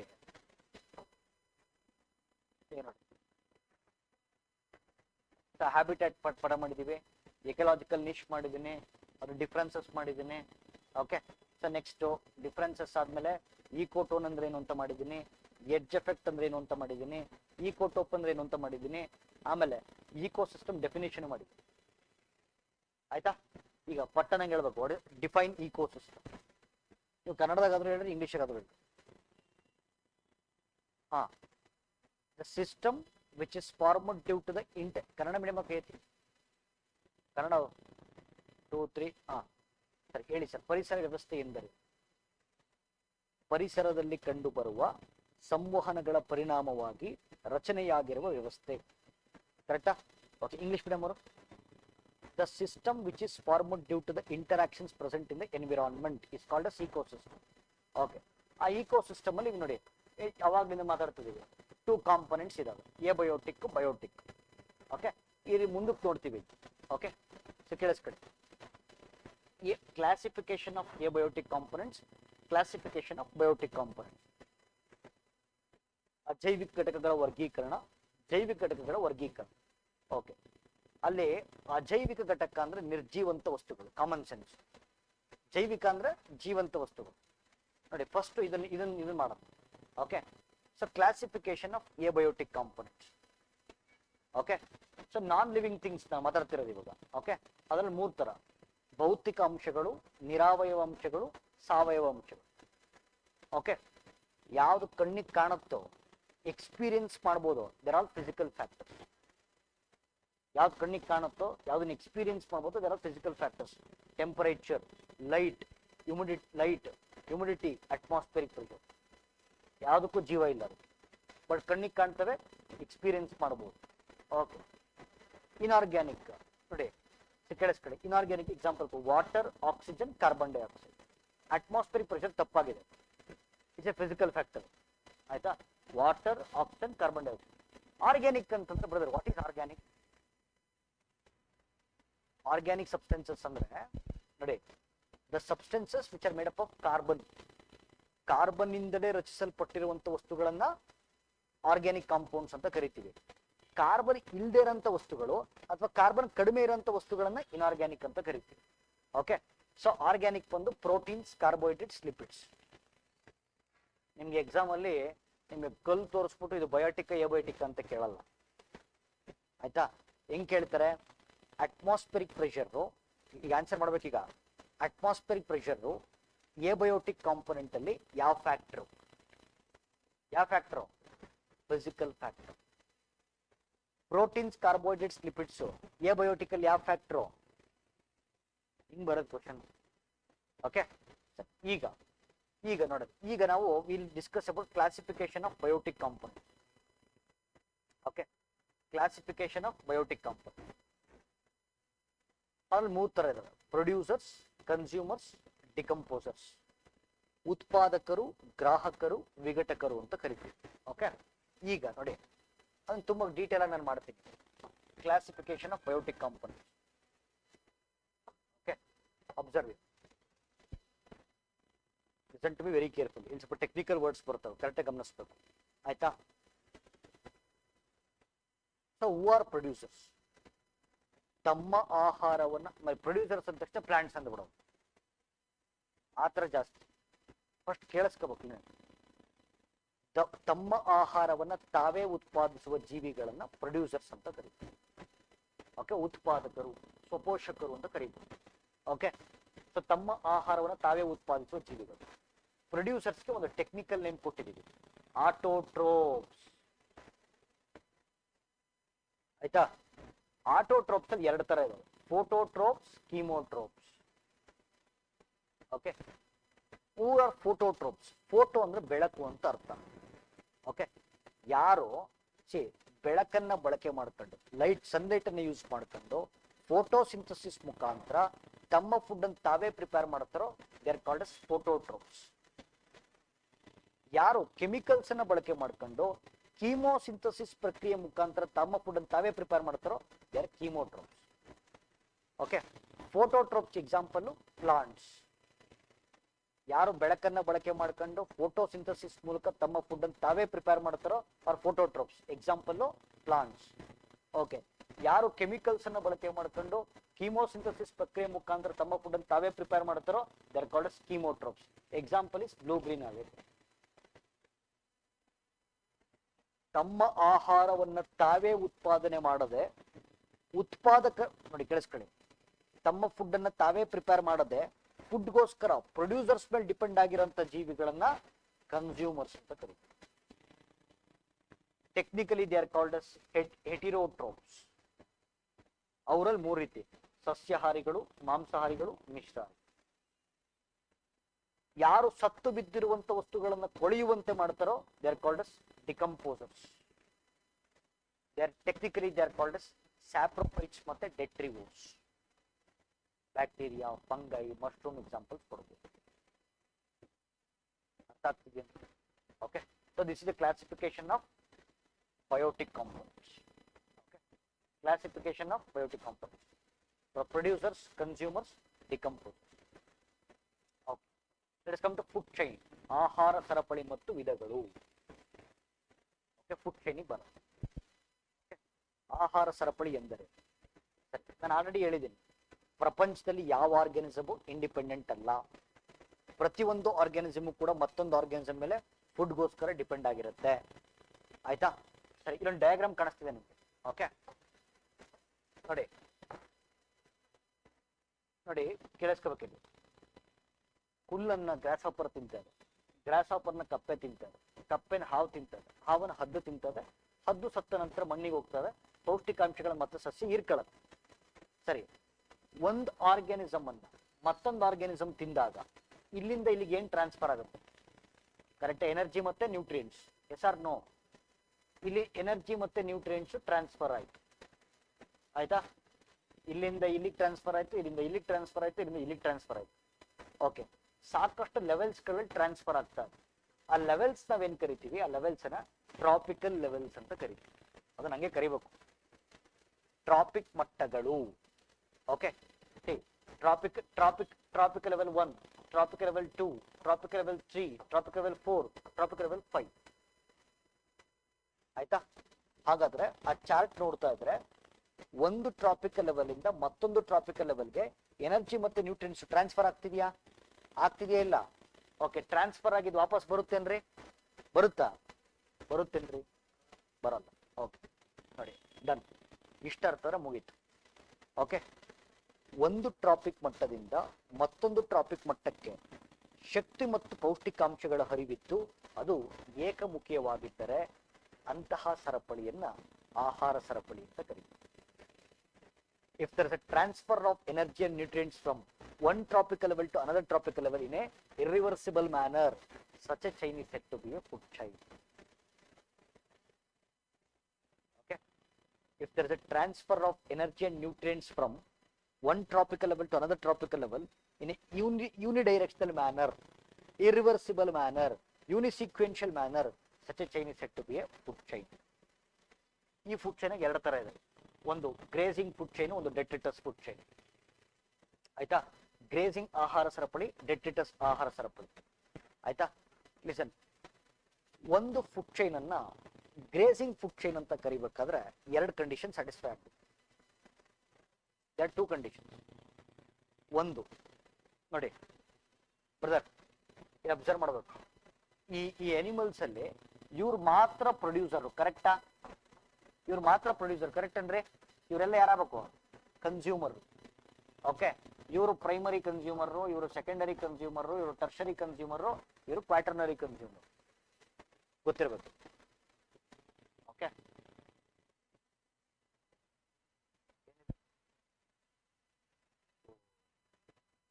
ಓಪನ್ ಆಗೋಯ್ತಲ್ಲ.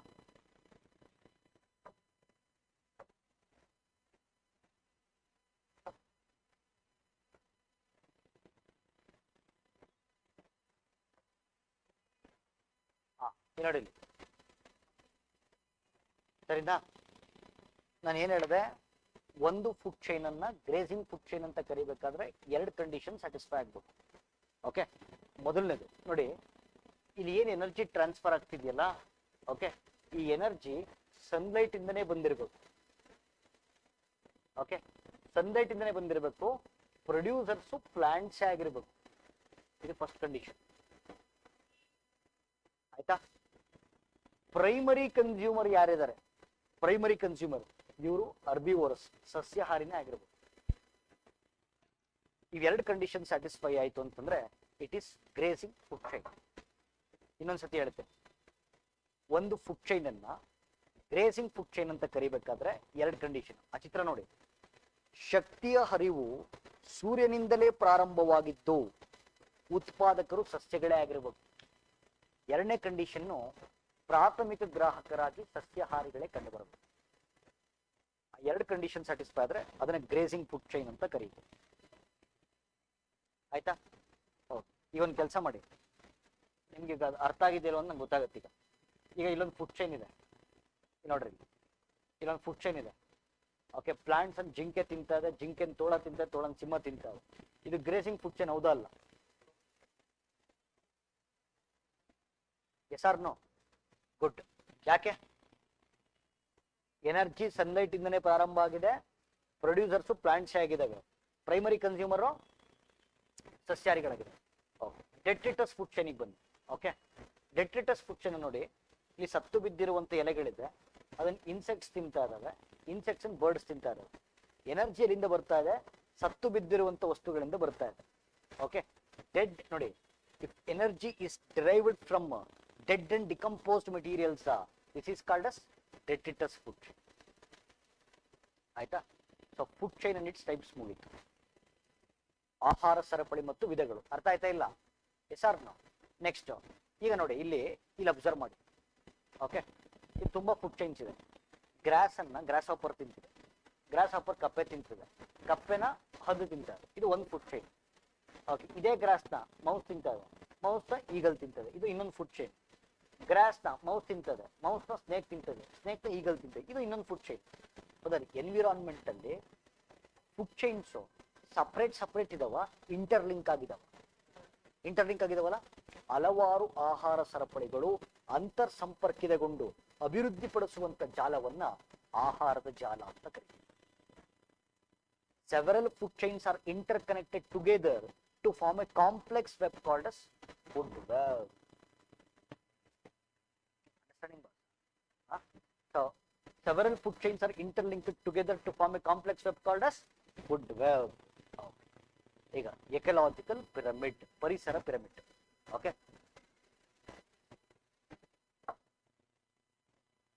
ಈ ಸ್ವಲ್ಪ ತಲೆ ತಿನ್ನುತ್ತೆ, ನೀವು ಕರೆಕ್ಟಾಗಿ ಗಮನಿಸ್ಬೇಕು ಇವಾಗ. ಓಕೆ, ನೀವು ಹೆಂಗ್ ಗಮನಿಸ್ತಾರೆ ಅಷ್ಟು ಚಿಟ್ಕೆ ಹೊಡೆದ್ರೆ ಹೋಗ್ಬೋದು. ರೆಡಿನಾ? Yes R no? ನಾವು ಅರ್ಥ ಆಗ್ತಿದೆಯಾ? ಕಷ್ಟ ಆಗ್ತಿದೆಯಾ? ಓಕೆ, ಫಸ್ಟ್ 2 ಚಾಪ್ಟರ್ಸ್ ಇದಾವಲ್ಲ, ಬೇಸಿಕ್ಸ್ ಆಫ್ ಇಕಾಲಜಿ ಮತ್ತು ಇಕೋಸಿಸ್ಟಮ್. ಇವು ಸ್ವಲ್ಪ ಟೆಕ್ನಿಕಲ್ ಚಾಪ್ಟರ್ಸ್, ವಿಜ್ಞಾನ ಆಧಾರಿತ ವಿಷಯಗಳು ಅಂತ ಕರಿತೀವಿ. ಇದನ್ನ ಬಹಳ ಸರಳವಾಗಿ ಹೇಳಕ್ ಬರಲ್ಲ, ತಾಂತ್ರಿಕವಾಗಿ ಹೇಳಬೇಕು. ಹುಡುಗರು ಒಳ್ಳೆಯರಿದ್ದೀರಾ, ಬಟ್ ಇಂಟ್ರಾಕ್ಟ್ ಮಾಡಲ್ಲ.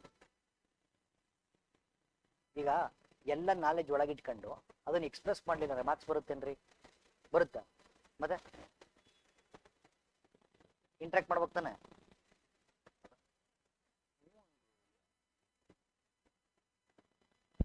ಓಕೆ, ನೋಡ್ರಿ, ಅಬ್ಸರ್ವ್ ಮಾಡ್ರಿ ಇಲ್ಲಿ. ಆಯ್ತಾ?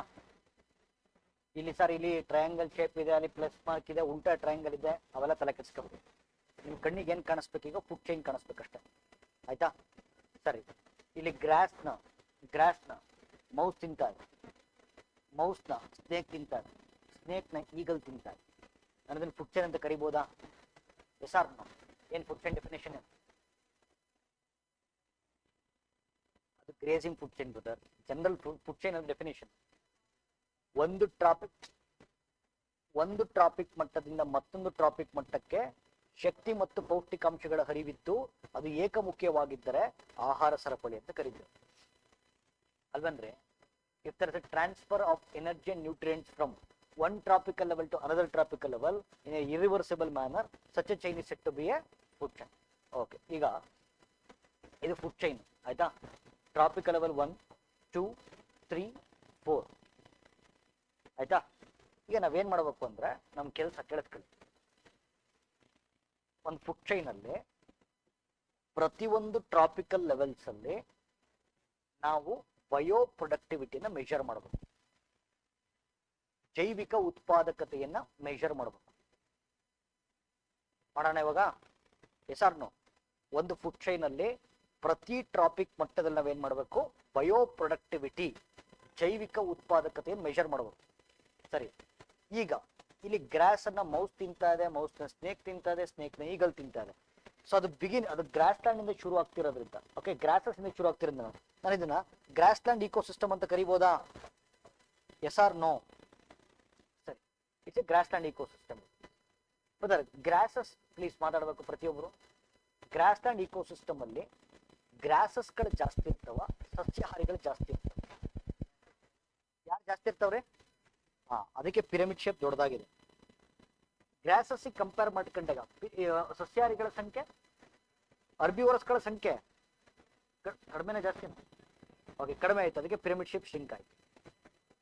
ಓಕೆ, ಗ್ರಾಸ್ ಲ್ಯಾಂಡ್ ಅಲ್ಲಿ ಸಸ್ಯಾಹಾರಿಗಳು ಜಾಸ್ತಿನ ಮಾಂಸಾಹಾರಿಗಳು ಜಾಸ್ತಿ? ಸಸ್ಯಾಹಾರಿಗಳು ಕಂಪೇರ್ ಮಾಡ್ಕೊಂಡು ಮಾಂಸಾಹಾರಿಗಳು ಪಿರಮಿಡ್ ಶೇಪ್ ಶಿಂಕ್ ಆಯ್ತು. ಓಕೆ, ಗ್ರಾಸ್ ಲ್ಯಾಂಡ್ ಅಲ್ಲಿ ಕಾರ್ನಿವೋರಸ್ ಜಾಸ್ತಿನ ಪ್ರಿಡೇಟರ್ಸ್ ಜಾಸ್ತಿನ? ಪ್ರಿಡೇಟರ್ಸ್ ಅಂದ್ರೆ ಭಕ್ಷಕರು ಅಂತ, ಬೇಟಾಡುವಂತ ಜೀವಿಗಳನ್ನ ಭಕ್ಷಕರು ಅಂತ ಕರಿತೀವಿ. ಕಾರ್ನಿವೋರಸ್ ಜಾಸ್ತಿನ ಭಕ್ಷಕರು ಜಾಸ್ತಿನ? ಕಾರ್ನಿವೋರಸ್ ಕಂಪೇರ್ ಮಾಡ್ಕೊಂಡಾಗ predators pyramid shape ಚಿಕ್ತಾಯ್ತು.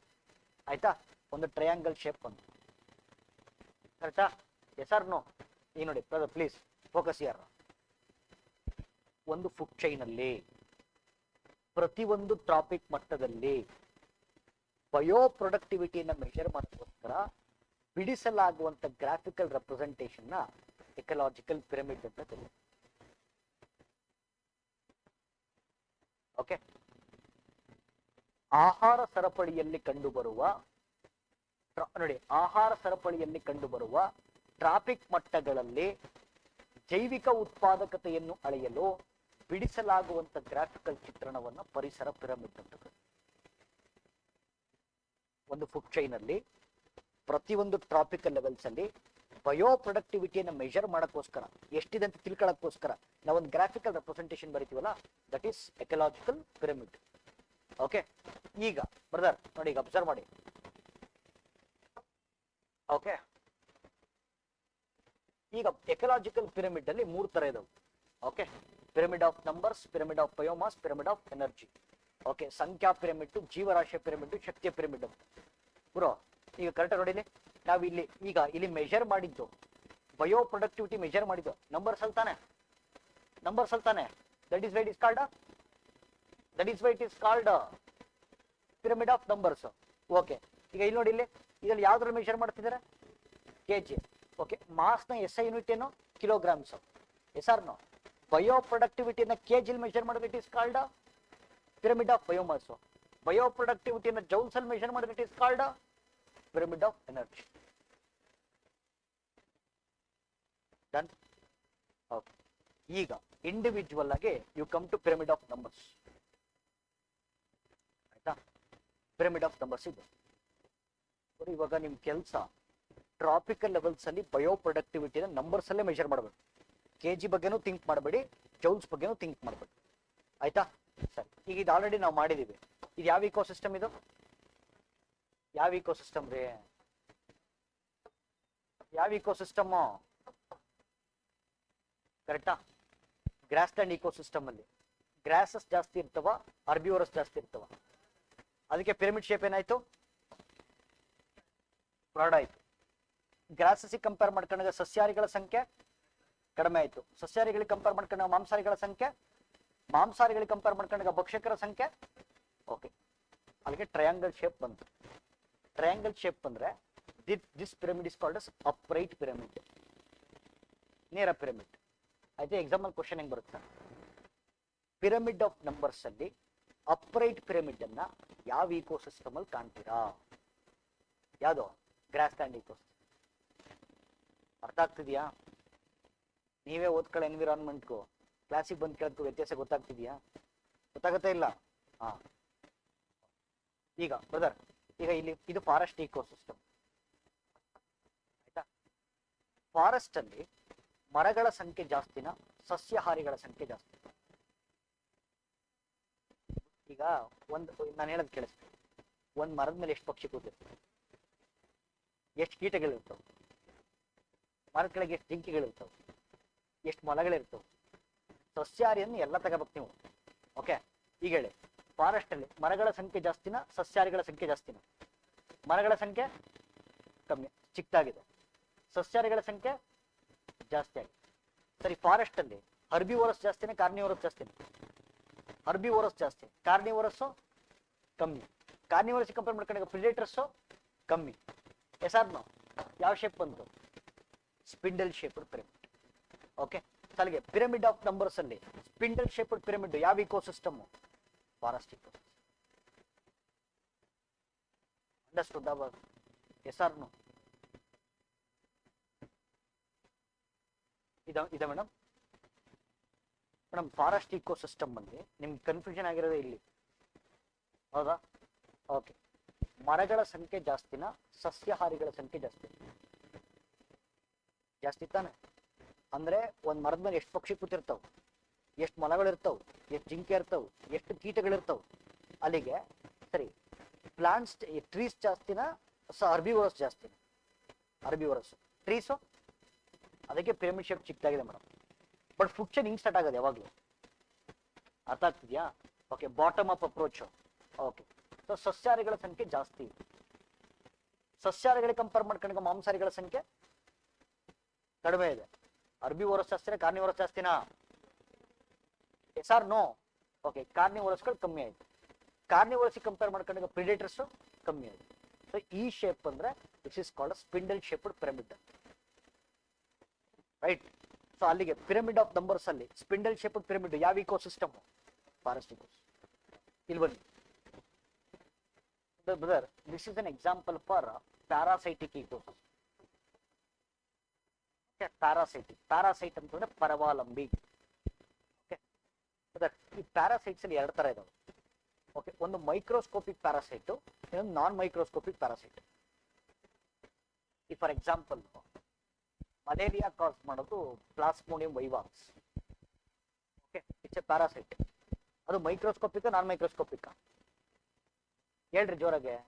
Microscopic, correct ಏನ್ರಿ? ಪ್ಲಾಸ್ಮೋಡಿಯಂ ವೈವಾಕ್ಸ್ ಕಣ್ಣಿಗೆ ಕಾಣುತ್ತೇನ್ರಿ? ಮೈಕ್ರೋಸ್ಕೋಪಿಕ್. ಓಕೆ, ಈಗ ಯಾವ್ದು ಸರ್ ಕಾಲಿಗೆ ಜಿಗಣೆ ಕಚ್ಕೊಂಡ್ಬಿಟ್ಟಿದೆ ಸರ್, ಜಿಗಣೆ, ಲೀಚ್. ಓಕೆ, ಅದು ಕೂಡ ಪ್ಯಾರಾಸೈಟ್. ಅದು ಮೈಕ್ರೋಸ್ಕೋಪಿಕ್ ನಾನ್ ಮೈಕ್ರೋಸ್ಕೋಪಿಕ್? ಆಯ್ತಾ? ಸರಿ, ಕೇಳಿಸ್ಕೊಳ್ಳಿ. Microscopic parasites okay are deriving nutrition from, ಅಂದ್ರೆ ಈ ಮೈಕ್ರೋಸ್ಕೋಪ್ಸು ಈ ಜಿಗಣೆ ಒಳಗೆ ಬದುಕ್ತಿರ್ತವೆ. ನಿಮ್ಗೆ ಎಕ್ಸಾಂಪಲ್ ಕೂಡ ಕೇಳ್ತಿರೋದು. Okay, microscopic parasites are living inside non microscopic parasites. ಯಾಕೆ? To derive food, nutrition. Okay, ಈ ಜಿಗಣೆ ಹೋಗ್ಬಿಟ್ಟು ಪಕ್ಷಿ ಜಿಗಣೆ ಅಥವಾ ಉಣ್ಣೆ ಅಂತ ಕರಿಬಹುದು. ಓಕೆ, ಈ ಜಿಗಣೆ ಹೋಗ್ಬಿಟ್ಟು ಪಕ್ಷಿ ಕಚ್ಕೊಂಡಿರುತ್ತೆ. ಯಾಕೆ? To derive nutrition. ಈ ಪಕ್ಷಿ ನ್ಯೂಟ್ರಿಷನ್ ಎಲ್ಲಿ ತಗೊಳ್ತಾ ಇದೆ? ಟ್ರೀಸ್ ಇಂದ ತಗೊಳ್ತಾ ಇದೆ. ಆಯ್ತಾ? That is why this ecosystem is called parasitic ecosystem. Okay, parasitic ecosystem ಅಲ್ಲಿ ಓಕೆ ಮೈಕ್ರೋಸ್ಕೋಪಿಕ್ ಪ್ಯಾರಾಸೈಟ್ಸ್ ಜಾಸ್ತಿನಾ ನಾನ್ ಮೈಕ್ರೋಸ್ಕೋಪ್ ಪ್ಯಾರಾಸೈಟ್ಸ್ ಜಾಸ್ತಿನಾ? ಹಂಗಾಗಿ ಪಿರಮಿಡ್ ಶೇಪ್ ದೊಡ್ಡದಾಗಿದೆ. ಆಯ್ತಾ? ಅದು ಕಂಪೇರ್ ಮಾಡ್ಕೊಂಡಾಗ ನಾನ್ ಮೈಕ್ರೋಸ್ಕೋಪಿಕ್ ಪ್ಯಾರಾಸೈಟ್ಸ್ ಗಳ ಸಂಖ್ಯೆ ಕಡಿಮೆ ಆಯ್ತು, ಪಿರಮಿಡ್ ಶೇಪ್ ಚಿಕ್ಕದಾಯ್ತು. ಉಣ್ಣೆಗಳ ಸಂಖ್ಯೆ ಜಾಸ್ತಿನಾ ಪಕ್ಷಿಗಳ ಸಂಖ್ಯೆ ಜಾಸ್ತಿನಾ?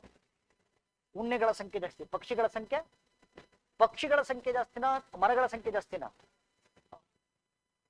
ಉಲ್ಟಾ ಪಿರಮಿಡ್ ಬಂತು. ಇಟ್ ಇಸ್ ಕಾಲ್ಡ್ ತಲೆ ಕೆಳಗಾದ ಪಿರಮಿಡ್, ಇನ್ವರ್ಟೆಡ್ ಪಿರಮಿಡ್. ಹಾಗಾದ್ರೆ ಪಿರಮಿಡ್ ಆಫ್ ನಂಬರ್ಸ್ ಅಲ್ಲಿ ಇನ್ವರ್ಟೆಡ್ ಪಿರಮಿಡ್ ಯಾವ ecosystem? Parasitic ecosystem. Understanding boss? Okay, ಈಗ ನೋಡಿ. So will come to doubt ಇದೆಯಾ? ವಿಲ್ ಕಮ್ ಟು ಈಗ ಪಿರಮಿಡ್ ಆಫ್ ಬಯೋಮಾಸ್ ಬರೋಣ. Okay, pyramid of biomass. ಈಗ ಯಾವುದೇ ಕಾರಣಕ್ಕೂ ಜೈವಿಕ ಉತ್ಪಾದಕತೆ ಬಯೋ ಪ್ರೊಡಕ್ಟಿವಿಟಿನ ನಂಬರ್ಸ್ ಅಲ್ಲಿ ಮೆಷರ್ ಮಾಡಂಗಿಲ್ಲ, ಕೆಜಿಲ್ ಮೆಷರ್ ಮಾಡಬಹುದು. ಆಯ್ತಾ? ಸರಿ, ಈಗ ಇದು ಗ್ರಾಸ್ಲ್ಯಾಂಡ್ ಇಕೋಸಿಸ್ಟಮ್. ಗ್ರಾಸ್ಲ್ಯಾಂಡ್ ಇಕೋಸಿಸ್ಟಮ್ ಅಲ್ಲಿ ಗ್ರಾಸಸ್ ಗಳ ತೂಕ ಜಾಸ್ತಿನ ಸಸ್ಯಾಹಾರಿಗಳ ತೂಕ ಜಾಸ್ತಿನ? ಗ್ರಾಸ್ಲ್ಯಾಂಡ್ ಇಕೋಸಿಸ್ಟಮ್ ಅಂದ್ರೆ ಫಾರ್ ಎಕ್ಸಾಂಪಲ್ ಈಗ ಬನ್ನೇರುಘಟ್ಟ ನ್ಯಾಷನಲ್ ಪಾರ್ಕ್ ತಗೊಳ್ಳಿ, ಅಲ್ಲಿರುವಂತ ಸಸ್ಯ ಸಂಪತ್ತಿನ ತೂಕ ಜಾಸ್ತಿನ ಸಸ್ಯಾಹಾರಿಗಳ ತೂಕ ಜಾಸ್ತಿನ ಅಲ್ವಾ? ನೀವು ಆಮೇಲೆ ಇದನ್ನ ಯಾವ್ದೋ ಹೇಳ್ತಿದ್ದೆ, ಗ್ರಾಸಸ್ಗಳ ತೂಕ ಜಾಸ್ತಿನ ಜಿಂಕೆಗಳ ತೂಕ ಜಾಸ್ತಿನ? ಅವ್ನು ಯಾರೋ ಒಬ್ಬ ಸರ್ ಇಲ್ಲ ಸರ್ ಜಿಂಕೆಗಳ ತೂಕ ಜಾಸ್ತಿ ಸರ್, ಬೇಕಾದ್ರೆ ನಾಳೆ ಬೇಕಾದ್ರೆ ಒಂದು ಗ್ರಾಸ್ ಒಂದು ಜಿಂಕೆ ತಗೊಂಬತ್ತೀನಿ ಸರ್.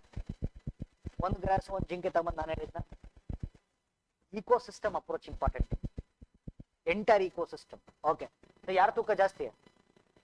ಗ್ರಾಸಸ್ಗಳ ತೂಕ ಜಾಸ್ತಿ, ಪಿರಮಿಡ್ ಶೇಪ್ ದೊಡ್ಡದಾಯ್ತು. ಸಸ್ಯಾಹಾರಿಗಳ ತೂಕ ಕಡಿಮೆ ಆಯ್ತು, ಬಿಕಾಸ್ ನಂಬರ್ಸ್ ಕಡಿಮೆ ಆಯ್ತು, ತೂಕ ಕಡಿಮೆ ಆಯ್ತು. ಓಕೆ, ಕಂಪೇರ್ ಟು ಸಸ್ಯಾಹಾರಿಗಳಿಗೆ ಮಾಂಸಾಹಾರಿಗಳ ತೂಕ ನಂಬರ್ಸ್ ಕಮ್ಮಿ ಆಯ್ತು, ತೂಕ ಕಮ್ಮಿ ಆಯ್ತು. ಪ್ರಿಡೇಟರ್ಸ್ಗಳ ತೂಕ ಕಮ್ಮಿ ಆಯ್ತು, ನಂಬರ್ಸ್ ಕಮ್ಮಿ ಆಯ್ತು, ತೂಕ ಕಡಿಮೆ ಆಯ್ತು. ಯಾವ ಶೇಪ್ ಯಾವ ಪಿರಮಿಡ್ ಬಂತು? ಅಪ್ರೇಟ್ ಪಿರಮಿಡ್ ಆಫ್ ಬಯೋಮಾಸ್ ಅಲ್ಲಿ ಅಪ್ರೇಟ್ ಪಿರಮಿಡ್ ಯಾವ ಇಕೋಸಿಸ್ಟಮ್? ರಾಸಾಯನಿಕ. ಇಲ್ಲಿ okay, this in example for aquatic ecosystem. Aquatic ecosystem ನೀರಲ್ಲಿರುವಂತ ಸಣ್ಣ ಸಣ್ಣ ಜೀವಿಗಳು. ಫಾರ್ ಎಕ್ಸಾಂಪಲ್ ಈ ಕಪ್ಪೆ ಮೊಟ್ಟೆ, ಮೀನಿನ ಮೊಟ್ಟೆ, ಝೂ ಪ್ಲಾಂಕ್ಟಾನ್ಸ್ ಅಂತ ಕರಿತೀವಿ ಇಂಗ್ಲಿಷ್. ಓಕೆ, ಝೂ ಪ್ಲಾಂಕ್ಟಾನ್ಸ್ ಅನ್ನ ಫಿಶಸ್ ತಿಂತಾರೆ, ಫಿಶಸ್ ಅನ್ನ ತಿಮಿಂಗಿಲಗಳು ತಿಂತಾರೆ. ಆಯ್ತಾ? That is why is an example for aquatic ecosystem. Zoo planktons ಅಂದ್ರೆ ಈ ಕಪ್ಪೆ ಮೊಟ್ಟೆ, ಮೀನಿನ ಮೊಟ್ಟೆ, larvae of fish and egg ಅಂತ ಕರೀತಾರೆ. ಓಕೆ, ನೀರಲ್ಲಿ ನೋಡಿ ಫುಡ್ ಚೈನ್ ಹಿಂಗ್ ಹೋಗ್ತಾ ಇರೋದು, ಯಾವಾಗಲೂ ಕೆಳಗಿಂದ ಹೋಗ್ತಾ ಇರೋದು. ಓಕೆ, ಝೂ ಪ್ಲಾಂಕ್ಟಾನ್ಸ್ಗಳ ತೂಕ ಜಾಸ್ತಿನ ಮೀನುಗಳ ತೂಕ ಜಾಸ್ತಿನ? ನೀವು ಕಪ್ಪೆ ಮೊಟ್ಟೆ, ಮೀನಿನ ಮೊಟ್ಟೆ ಎಷ್ಟು ಲಕ್ಷ ಕೋಟಿ ಇರೋ ತೂಕ ಬರಲ್ಲ ಅವು. Yes R no? ಝೂ ಪ್ಲಾಂಕ್ಟಾನ್ಸ್ಗಳ ತೂಕ ಕಮ್ಮಿ, ಅದಕ್ಕೆ ನೋಡಿ ಪಿರಮಿಡ್ ಶೇಪ್ ಶ್ರಿಂಕ್ ಆಗಿದೆ. ಮೀನುಗಳ ತೂಕ ಜಾಸ್ತಿ, ತಿಮಿಂಗಿಲಗಳ ತೂಕ ಜಾಸ್ತಿ, ಉಲ್ಟಾ ಪಿರಮಿಡ್ ಬಂತು. ಆಯ್ತಾ? ಸೊ ಅಲ್ಲಿಗೆ ಸಿ ಪಿರಮಿಡ್ ಆಫ್ ಬಯೋಮಾಸ್ ಅಲ್ಲಿ inverted pyramid is found in which ecosystem? Aquatic ecosystem. ಆಯ್ತಾ? ಮುಗೀತು. ಡೌಟ್ ಇದೆ ಅದ್ರ ಕ್ಲಿಯರಾ? ಆಮೇಲೆ ಮನೆಗೆ ಹೋದ್ಮೇಲೆ ಡೌಟ್ ಬರಬಾರ್ದು. ಏನ್ ತೊಂದ್ರೆ ಇಲ್ಲ, ಯೂಟ್ಯೂಬ್ ರೆಕಾರ್ಡ್ ಇನ್ನೊಂದ್ಸತಿ ಇರುತ್ತಲ್ಲ. ಓಕೆ, ಈಗ ಯಾವುದೇ ಕಾರಣಕ್ಕೂ ಪಿರಮಿಡ್ ಆಫ್ ಎನರ್ಜಿನಲ್ಲಿ ಓಕೆ ಬಯೋ ಪ್ರೊಡಕ್ಟಿವಿಟಿನ ಯಾವ್ದ್ರಲ್ಲಿ ಮೆಜರ್ ಮಾಡಬೇಕು? ಜೌಲ್ಸ್ ಅಲ್ಲಿ ಮೆಜರ್ ಮಾಡಬೇಕು. ಬಿಕಾಸ್ ಎನರ್ಜಿದು ಎಸ್ ಐ ಯೂನಿಟ್ ಏನು? ಜೌಲ್ಸ್. ಓಕೆ, ಈಗ this an example for grassland ecosystem. Grassland ecosystem ಅಲ್ಲಿ ಗ್ರಾಸಸ್ಗಳಲ್ಲಿ ಎನರ್ಜಿ ಜಾಸ್ತಿ ಇರುತ್ತಾ, ಅರ್ಬಿವೋರಸ್ಗಳಲ್ಲಿ ಎನರ್ಜಿ ಜಾಸ್ತಿ ಇರುತ್ತಾ? ಇಲ್ಲಿ ಎನರ್ಜಿ ಜಾಸ್ತಿ ಇರುತ್ತೆ, because number is more, weight is more, energy is more. Number became less, weight became less, energy became less. Number is less, weight is less, energy is less. Number is less, mass is less, energy is less. Okay, so upright ಬಂತು. Upright ಅಲ್ಲಿಗೆ pyramid of ಎನರ್ಜಿನಲ್ಲಿ upright pyramid ಅನ್ನು ಯಾವ ecosystem? Understanding? Okay, ಆಯ್ತು. ಈಗ ಒಂದು ಕೆಲಸ ಮಾಡೋಣ. ನಾನು ಬೆಳಿಗ್ಗೆ 500 ಗ್ರಾಮ್ ಬ್ರೇಕ್ಫಾಸ್ಟ್ ತಿಂದೆ ಅಂತ ಇಟ್ಕೊಳ್ಳ. ಬೆಳಿಗ್ಗೆ 500 ಗ್ರಾಮ್ ಬ್ರೇಕ್ಫಾಸ್ಟ್ ತಿಂದೆ. ಅಷ್ಟೊಂದು ತಿಂತೀರಾ ಸರ್ ಅಂತ ಕೇಳ. ಎಷ್ಟು ತಿಂತೀವಿ? ಎಕ್ಸಾಂಪಲ್ ಕೊಡ್ತಿರೋ. ಮಧ್ಯಾಹ್ನ 500 ಗ್ರಾಮ್ಸ್ ಲಂಚ್ ತಿಂದೆ, ರಾತ್ರಿ 500 ಗ್ರಾಮ್ ಊಟ ಮಾಡಿ, ದಿನಕ್ಕೆ 1.5 kg ಊಟ ಮಾಡೋದು. ಆಯ್ತಾ? ದಿನಕ್ಕೆ 1.5 kg ಊಟ ಮಾಡೋದು. ನಾಳೆ ಬೆಳಗ್ಗೆ ನನ್ನ ತೂಕ 1.5 kg ಜಾಸ್ತಿ ಆಗಿರ್ಬೇಕು. ಆಗಿರುತ್ತಾ? ಆಗಿರುತ್ತೇನ್ರಿ? ಹಂಗೆ ದಿನಕ್ಕೆ 1.5 kg ಜಾಸ್ತಿ ಹಂಗಿದ್ರೆ ತಿಂಗಳು ಕೊನೆಗೆ ಏನಾಗಬೇಕು? ಆಗ್ಬಾರ್ದಾಗ್ಬೇಕು. ಆಗತ್ತಾ? ಆಗತ್ತೇನ್ರಿ? ಆಗಲ್ಲ. ಓಕೆ, ಈಗ ಫುಡ್ ತಿಂತಾ ಇದೀವಿ ಅಂತಂದ್ರೆ ಎನರ್ಜಿ ತಗೊಳ್ತಾ ಇದೀವಿ ಅಂತ. ಎನರ್ಜಿ ಎಲ್ಲೋಯ್ತು? ಎಲ್ಲೋಯ್ತು? ಎನರ್ಜಿ ಎಲ್ಲೋಯ್ತ್ರಿ? ಮೆಟಬಾಲಿಕಲ್ ಆಕ್ಟಿವಿಟೀಸ್ ಮುಖಾಂತರ ಖರ್ಚಾಯ್ತು. ಈಗ ವಾಕ್ ಮಾಡ್ತಾ ಇದೀವಿ, ಎನರ್ಜಿ ಖರ್ಚಾಗ್ತಿರುತ್ತೆ. ಮಾತಾಡ್ತಾ ಇದೀವಿ, ಎನರ್ಜಿ ಖರ್ಚಾಗ್ತಿರುತ್ತೆ. ರೆಸ್ಪಿರೇಷನ್, ಡೈಜೆಷನ್, ಎಕ್ಸ್ಕ್ರೀಷನ್ ಮುಖಾಂತರ ಎನರ್ಜಿ ಖರ್ಚಾಗ್ತಿರುತ್ತೆ. ಅಂದ್ರೆ ನಾನು ಏನ್ ಹೇಳ್ತೀನಿ ಅಂದ್ರೆ ಒಂದು ಟ್ರಾಪಿಕಲ್ ಲೆವೆಲ್ ಇಂದ ಸರಿ energy food chain is nothing but transfer of energy. Yes R no? Food chain is nothing but transfer of energy. ಒಂದು ಟ್ರಾಪಿಕ್ ಮಟ್ಟದಿಂದ ಮತ್ತೊಂದು ಟ್ರಾಪಿಕ್ ಮಟ್ಟಕ್ಕೆ ಎನರ್ಜಿ ಟ್ರಾನ್ಸ್ಫರ್ ಆದಾಗ 90% of the energy is lost in the form of heat due to the activities perform. The left of energy is 10%. It is called 10% law. ಒಂದು traffic ಮಟ್ಟದಿಂದ ಮತ್ತೊಂದು tropic ಮಟ್ಟಕ್ಕೆ ಶಕ್ತಿಯು ವರ್ಗಾವಣೆಗೊಂಡಾಗ ಅದರಲ್ಲಿ 90% ಶಕ್ತಿಯು ಚಟುವಟಿಕೆಗಳ ಮೂಲಕ ಶಾಖದ ಸ್ವರೂಪದಲ್ಲಿ ನಷ್ಟ ಆಗುತ್ತೆ. ಓಕೆ, ಲಾಸ್ಟಿಗೆ ಉಳ್ಕೊಳ್ಳೋದು 10% ಮಾತ್ರ. ದಿಸ್ ಇಸ್ ಕಾಲ್ಡ್ 10% ಲಾ. ಅವ್ನು ಯಾರೋ ಇನ್ನೊಬ್ಬ ಸರ್ 9%, 9.9% ಉಳ್ಕೊಂಡ್ರೆ ಏನ್ ಮಾಡಕ್ ಸರ್? ನಾನೇನ್ ಮಾಡಕ್ಕಾಗುತ್ತೆ? ಜನರಲ್ ಆಗಿ 10% ಅಂತ ಹೇಳಿ ಅರ್ಥ ಆಗ್ತಿದ್ಯಾ? If C when there is a transfer of energy from one tropical level to another tropical level, 90% of the energy is lost in the form of heat due to the activities performed. The left out energy is 10%. This is called 10%. Right? Oh, great.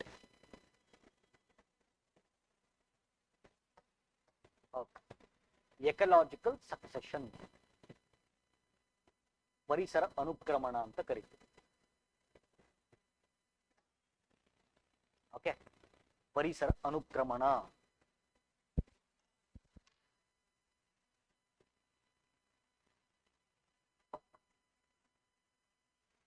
Bus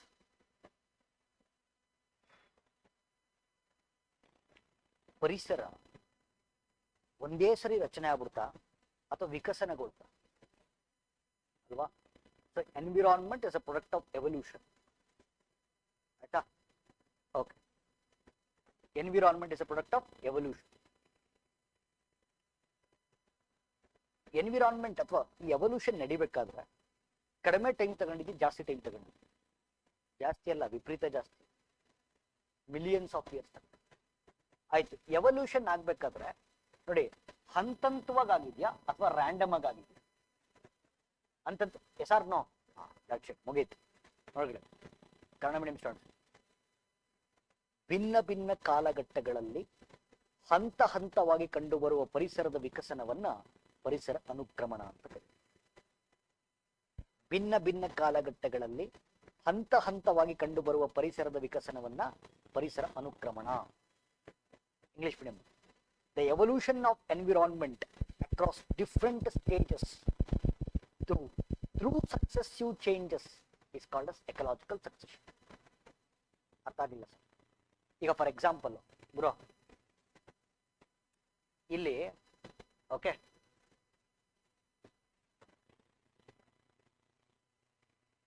okay, rocks ಇದೆ.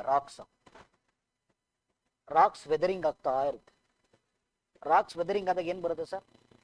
ಮಣ್ಣು ಹೆಂಗ್ರಿ ಬಂದಿದ್ದು? Racks weathering ಆಗಿ.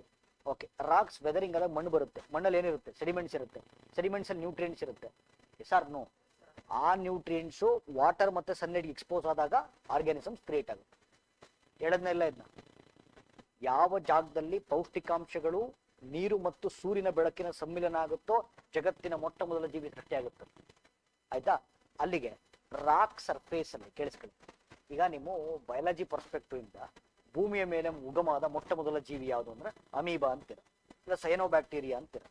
ಅಂದ್ರೆ first ಏಕಕೋಶೀಯ ಜೀವಿಗಳು ಬಂತು, ಆಮೇಲೆ ಬಹುಕೋಶೀಯ ಜೀವಿಗಳು ಬಂತು ಅಂತ ಹೇಳ್ತೀರಿ. ಆಯ್ತಾ? ನಮ್ದು ಅದಲ್ಲ, ನಮ್ದೀಗ ಇಕಾಲಜಿ ಪರ್ಸ್ಪೆಕ್ಟಿವ್. ಓಕೆ, ನಮ್ಮಲ್ಲಿ ಭೂಮಿ ಅಂದ್ರೆ ಎವಲ್ಯೂಷನ್ ಅಲ್ಲಿ ಫಸ್ಟ್ ಕಾಣಿಸಿಕೊಂಡಂತ ಜೀವಿ ಪಾಚಿ. ಆಲ್ಗೆ. ನೋಡಿ, ಪಾಚಿನಲ್ಲಿ ಮತ್ತೆ ಸಾವಿರಾರು ಪಾಚಿ ಇದಾವೆ. ಅದ್ರಲ್ಲಿ ನಾನು ಹೇಳ್ತಿರೋದು ಲೈಚನ್ಸ್ ಅಂತ. ಲೈಕನ್ಸ್ ಕನ್ನಡದಲ್ಲಿ ಕಲ್ಲು ಹೂವುಗಳು ಅಂತ ಕರಿತೀವಿ. ಎಲ್ಲಿರ್ತಾವ ಸರ್? ಏನೋ ಈ ಕಾಡು ಗಿಡ್ಗೆ ಏನಾದ್ರು ಹೋಗಿದ್ರೆ? ಕಾಡ್ಗೆ ಹೋಗಿದ್ದೀರಾ? ಹೋಗಿಲ್ಲ. ಈ ಕಾಡಲ್ಲಿ ಈ ಕೆಲವು ಪಾಚಿಗಳು ಬಂಡೆಗೆ ಹಿಂಗೆ ಕಚ್ಕೊಂಡಿರ್ತಾವ, ಗೊತ್ತಾ? They are called as lichens. ಬಂಡೆಗಳಿಗೆ, ಮರದ ತೊಗಟೆಗಳಿಗೆ ಅಂಟ್ಕೊಂಡಿರ್ತಾವ. They are called as lichens. Okay, rock surface ಅಲ್ಲಿ ಸಾಯಿಲ್ ಇರುತ್ತಾ? ಸಾಯಿಲ್ ಒಳಗಡೆ ಸೆಡಿಮೆಂಟ್ಸ್ ಇರುತ್ತಾ? ಸೆಡಿಮೆಂಟ್ಸ್ ಒಳಗಡೆ ಏನಿರುತ್ತೆ? ನ್ಯೂಟ್ರಿಯೆಂಟ್ಸ್. ಆ ನ್ಯೂಟ್ರಿಯೆಂಟ್ಸು ಸನ್ಲೈಟ್ ಮತ್ತು ವಾಟರ್ಗೆ ಎಕ್ಸ್ಪೋಸ್ ಆದಾಗ ಅಲ್ಲೇ ಪಾಚಿ ಬೆಳ್ಕೊಂಡ್ಬಿಡುತ್ತೆ. ಓಕೆ, ಸೊ ನಮ್ಗೆ ಎವಲ್ಯೂಷನ್ ಪರ್ಸ್ಪೆಕ್ಟಿವ್ ಮಾತಾಡಿದಾಗ the organisms that are first arrive R called us ಲೈಚನ್ಸ್. The organisms that are first arrive R called us ಲೈಚನ್ಸ್. ಆಮೇಲೆ ಪಾಚಿಯಿಂದ ಕಳೆಗಳು ಬಂತು, ವೀಡ್ಸ್ ಇಂದ ಗ್ರಾಸಸ್ ಬಂತು, ಹರ್ಬ್ಸ್ ಬಂತು, ಶ್ರಬ್ಸ್ ಬಂತು, ಟ್ರೀಸ್ ಬಂತು, ಲಾರ್ಜ್ ಸೈಜ್ ಟ್ರೀಸ್ ಬಂತು. ಅಂದ್ರೆ ಎವಲ್ಯೂಷನ್ ಸಕ್ಸೆಸಿವ್ ಆಗಿ ನಡೆದಿದೆ ಅಂತ, ರ್ಯಾಂಡಮ್ ಆಗಿ ನಡೆದಿಲ್ಲ. ಹೆಂಗ್ ನಡೆದಿದೆ? ಸಕ್ಸೆಸಿವ್, ಹಂತವಾಗಿ ನಡೆದಿದೆ. ಕರೆಕ್ಟ್ ಅನ್ರಿ? ಎಸ್ ಅನ್. ಈಗ ನೋಡಿ, ಭಿನ್ನ ಅಂದ್ರೆ ತುಂಬಾ ಟೈಮ್ ತಗೊಂಡಿದೆ. ಭಿನ್ನ ಕಾಲಘಟ್ಟಗಳಲ್ಲಿ ಹಂತ ಹಂತವಾಗಿ ಕಂಡುಬರುವ ಪರಿಸರದ ವಿಕಸನವನ್ನ ಪರಿಸರ ಅನುಕ್ರಮಣ ಏನ್ರಿ. The evolution of environment across different time zones through successive changes is called as ecological succession.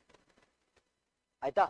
ಇಡೀ ಈ ಸಕ್ಸೆಷನ್ ಅಲ್ಲಿ ಅಥವಾ ಎವಲ್ಯೂಷನ್ ಪ್ರಾಸೆಸ್ ಅಲ್ಲಿ ಯಾವ ಸ್ಪೀಶೀಸ್ ಫಸ್ಟ್ ಟೈಮ್ ಕಾಣಿಸ್ಕೊಳ್ತಲ್ಲ ಆ ಸ್ಪೀಶೀಸ್ ಅನ್ನ ಪಯನೀರ್ ಸ್ಪೀಶೀಸ್ ಅಂತ ಕರೀತೀವಿ. They called as ಪಯನೀರ್ species. ಅಂದ್ರೆ ಇಡೀ ಪರಿಸರದ ವಿಕಸನದಲ್ಲಿ ಪ್ರಾಥಮಿಕವಾಗಿ ಕಂಡುಬರುವ ಜೀವಿಗಳನ್ನ ಪೈನೀರ್ ಪ್ರಭೇದಗಳು ಅಂತ. ಆಯ್ತಾ. ಮದರ್ ಈ ಎವಲ್ಯೂಷನ್ ನಡೆದು ನಡೆದು ನಡೆದು ನಡೆದು ನಡೆದು ಲಾಸ್ಟಿಗೆ ಒಂದು ದೊಡ್ಡ ಆಲದ ಮರ ಬಂತು. ದೊಡ್ಡ ಆಲದ ಮರ. ಆಯ್ತಾ. ಆಲದ ಮರಕ್ಕಿಂತ ದೊಡ್ಡ ಮರ ಯಾಕೆ ಬರಲಿಲ್ಲ? ಬರಲ್ಲ. ಓಕೆ. ಈಗ ದೊಡ್ಡ ಆಲದ, ಈಗ ನಮ್ಮಲ್ಲಿ ದೊಡ್ಡ ಆಲದ ಮರ ಇದೆ ಬೆಂಗಳೂರಲ್ಲಿ, 2.5 ಎಕರೆ ಒಂದೇ ಮರ ಇದೆ. ಅದಕ್ಕಿಂತ ದೊಡ್ಡ ಮರ ಬರಕ್ ಸಾಧ್ಯ ಇದೆಯಾ? ಯಾಕೆ ಸರ್? ಆಲದ ಮರಕ್ಕಿಂತ ದೊಡ್ಡ ಮರ ಯಾಕೆ ಬರಲಿಲ್ಲ?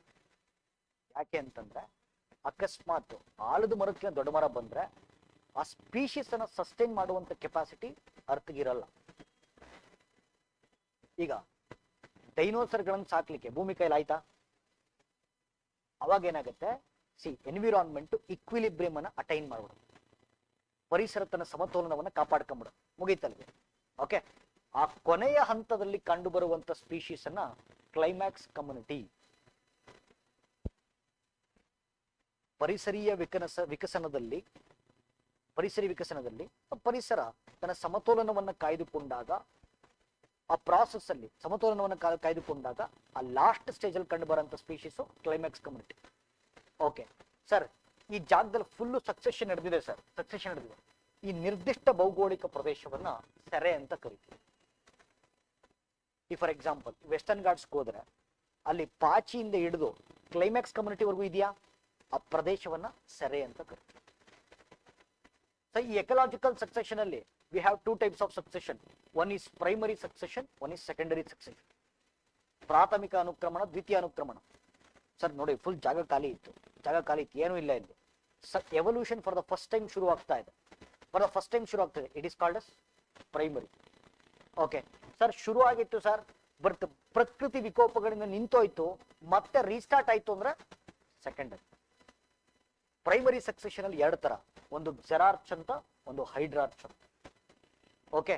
ಎವಲ್ಯೂಷನ್ ಅಂದ್ರೆ ಎಕಲಾಜಿಕಲ್ ಸಕ್ಸೆಷನ್ ಟೆರೆಸ್ಟ್ರಿಯಲ್ ಇಕೋಸಿಸ್ಟಮ್ ಅಲ್ಲಿ ಶುರು ಆದ್ರೆ ಜೆರಾರ್ಚ್, ನೀರಲ್ಲಿ ಶುರು ಆದ್ರೆ ಹೈಡ್ರಾರ್ಚ್. ಓಕೆ, ಅರ್ಥ ಆಗ್ತಿದ್ಯಾ? Ecological succession V have 2 types. One is primary succession, one is secondary succession. Okay. ಹೊಸದಾಗಿ ಶುರು ಆದ್ರೆ ಪ್ರೈಮರಿ. ಓಕೆ. ಶುರುವಾಗಿ ಪ್ರಕೃತಿ ವಿಕೋಪಗಳಿಂದ ಸ್ಥಗಿತಗೊಂಡು ನಂತರದಲ್ಲಿ ಪುನರಾರಂಭ ಆಯ್ತು ಅಂದ್ರೆ ಸೆಕೆಂಡರಿ. ಓಕೆ. ಪ್ರೈಮರಿ ಸಕ್ಸೆಷನ್ 2 ತೀರಿ, ಜೆರಾರ್ಚ್ ಮತ್ತೆ ಹೈಡ್ರಾರ್ಚ್. ಸೊ ಪ್ರೈಮರಿ ಸಕ್ಸೆಷನ್ ಭೂಮಿ ಮೇಲೆ ಶುರು ಆದ್ರೆ ಜೆರಾರ್ಚ್, ನೀರಲ್ಲಿ ಶುರು ಆದ್ರೆ. ಈಗ ಎಕಲಾಜಿಕಲ್ ಇಂಟರಾಕ್ಷನ್, ಪರಿಸರೀಯ ಸಂವಹನಗಳು. ಓಕೆ. ಈಗ ನೋಡಿ ಸರ್, ಪ್ಲೀಸ್ ಅಬ್ಸರ್ವ್.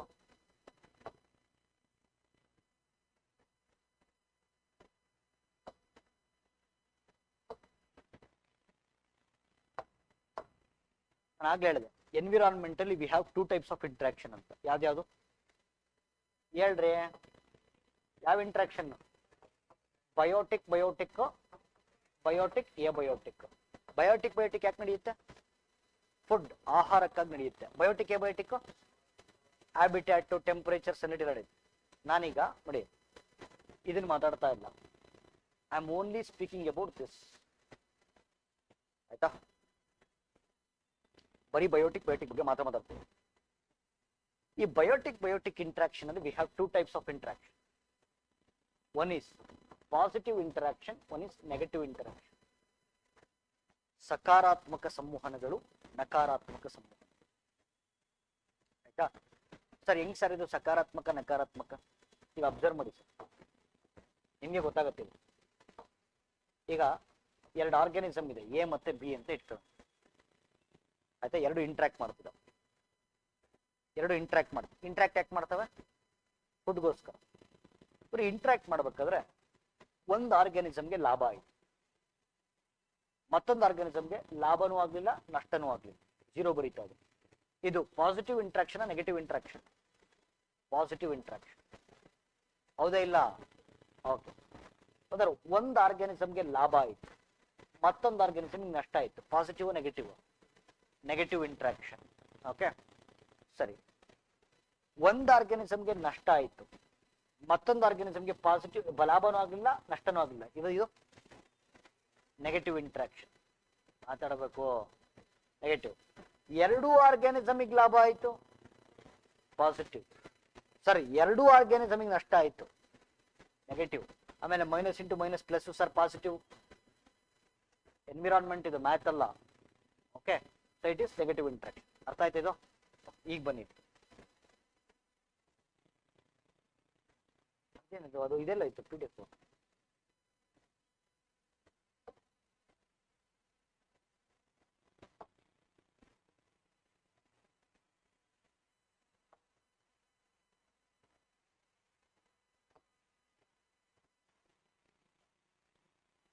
ಓಕೆ, ಈಗ ನಾನು ಮಾತಾಡಕ್ ಕೊಟ್ಟಿರೋದು ನೆಗೆಟಿವ್ ಇಂಟ್ರಾಕ್ಷನ್ಸ್ ಫಸ್ಟ್, ಆಮೇಲೆ ಪಾಸಿಟಿವ್ ಬರ್ತದೆ.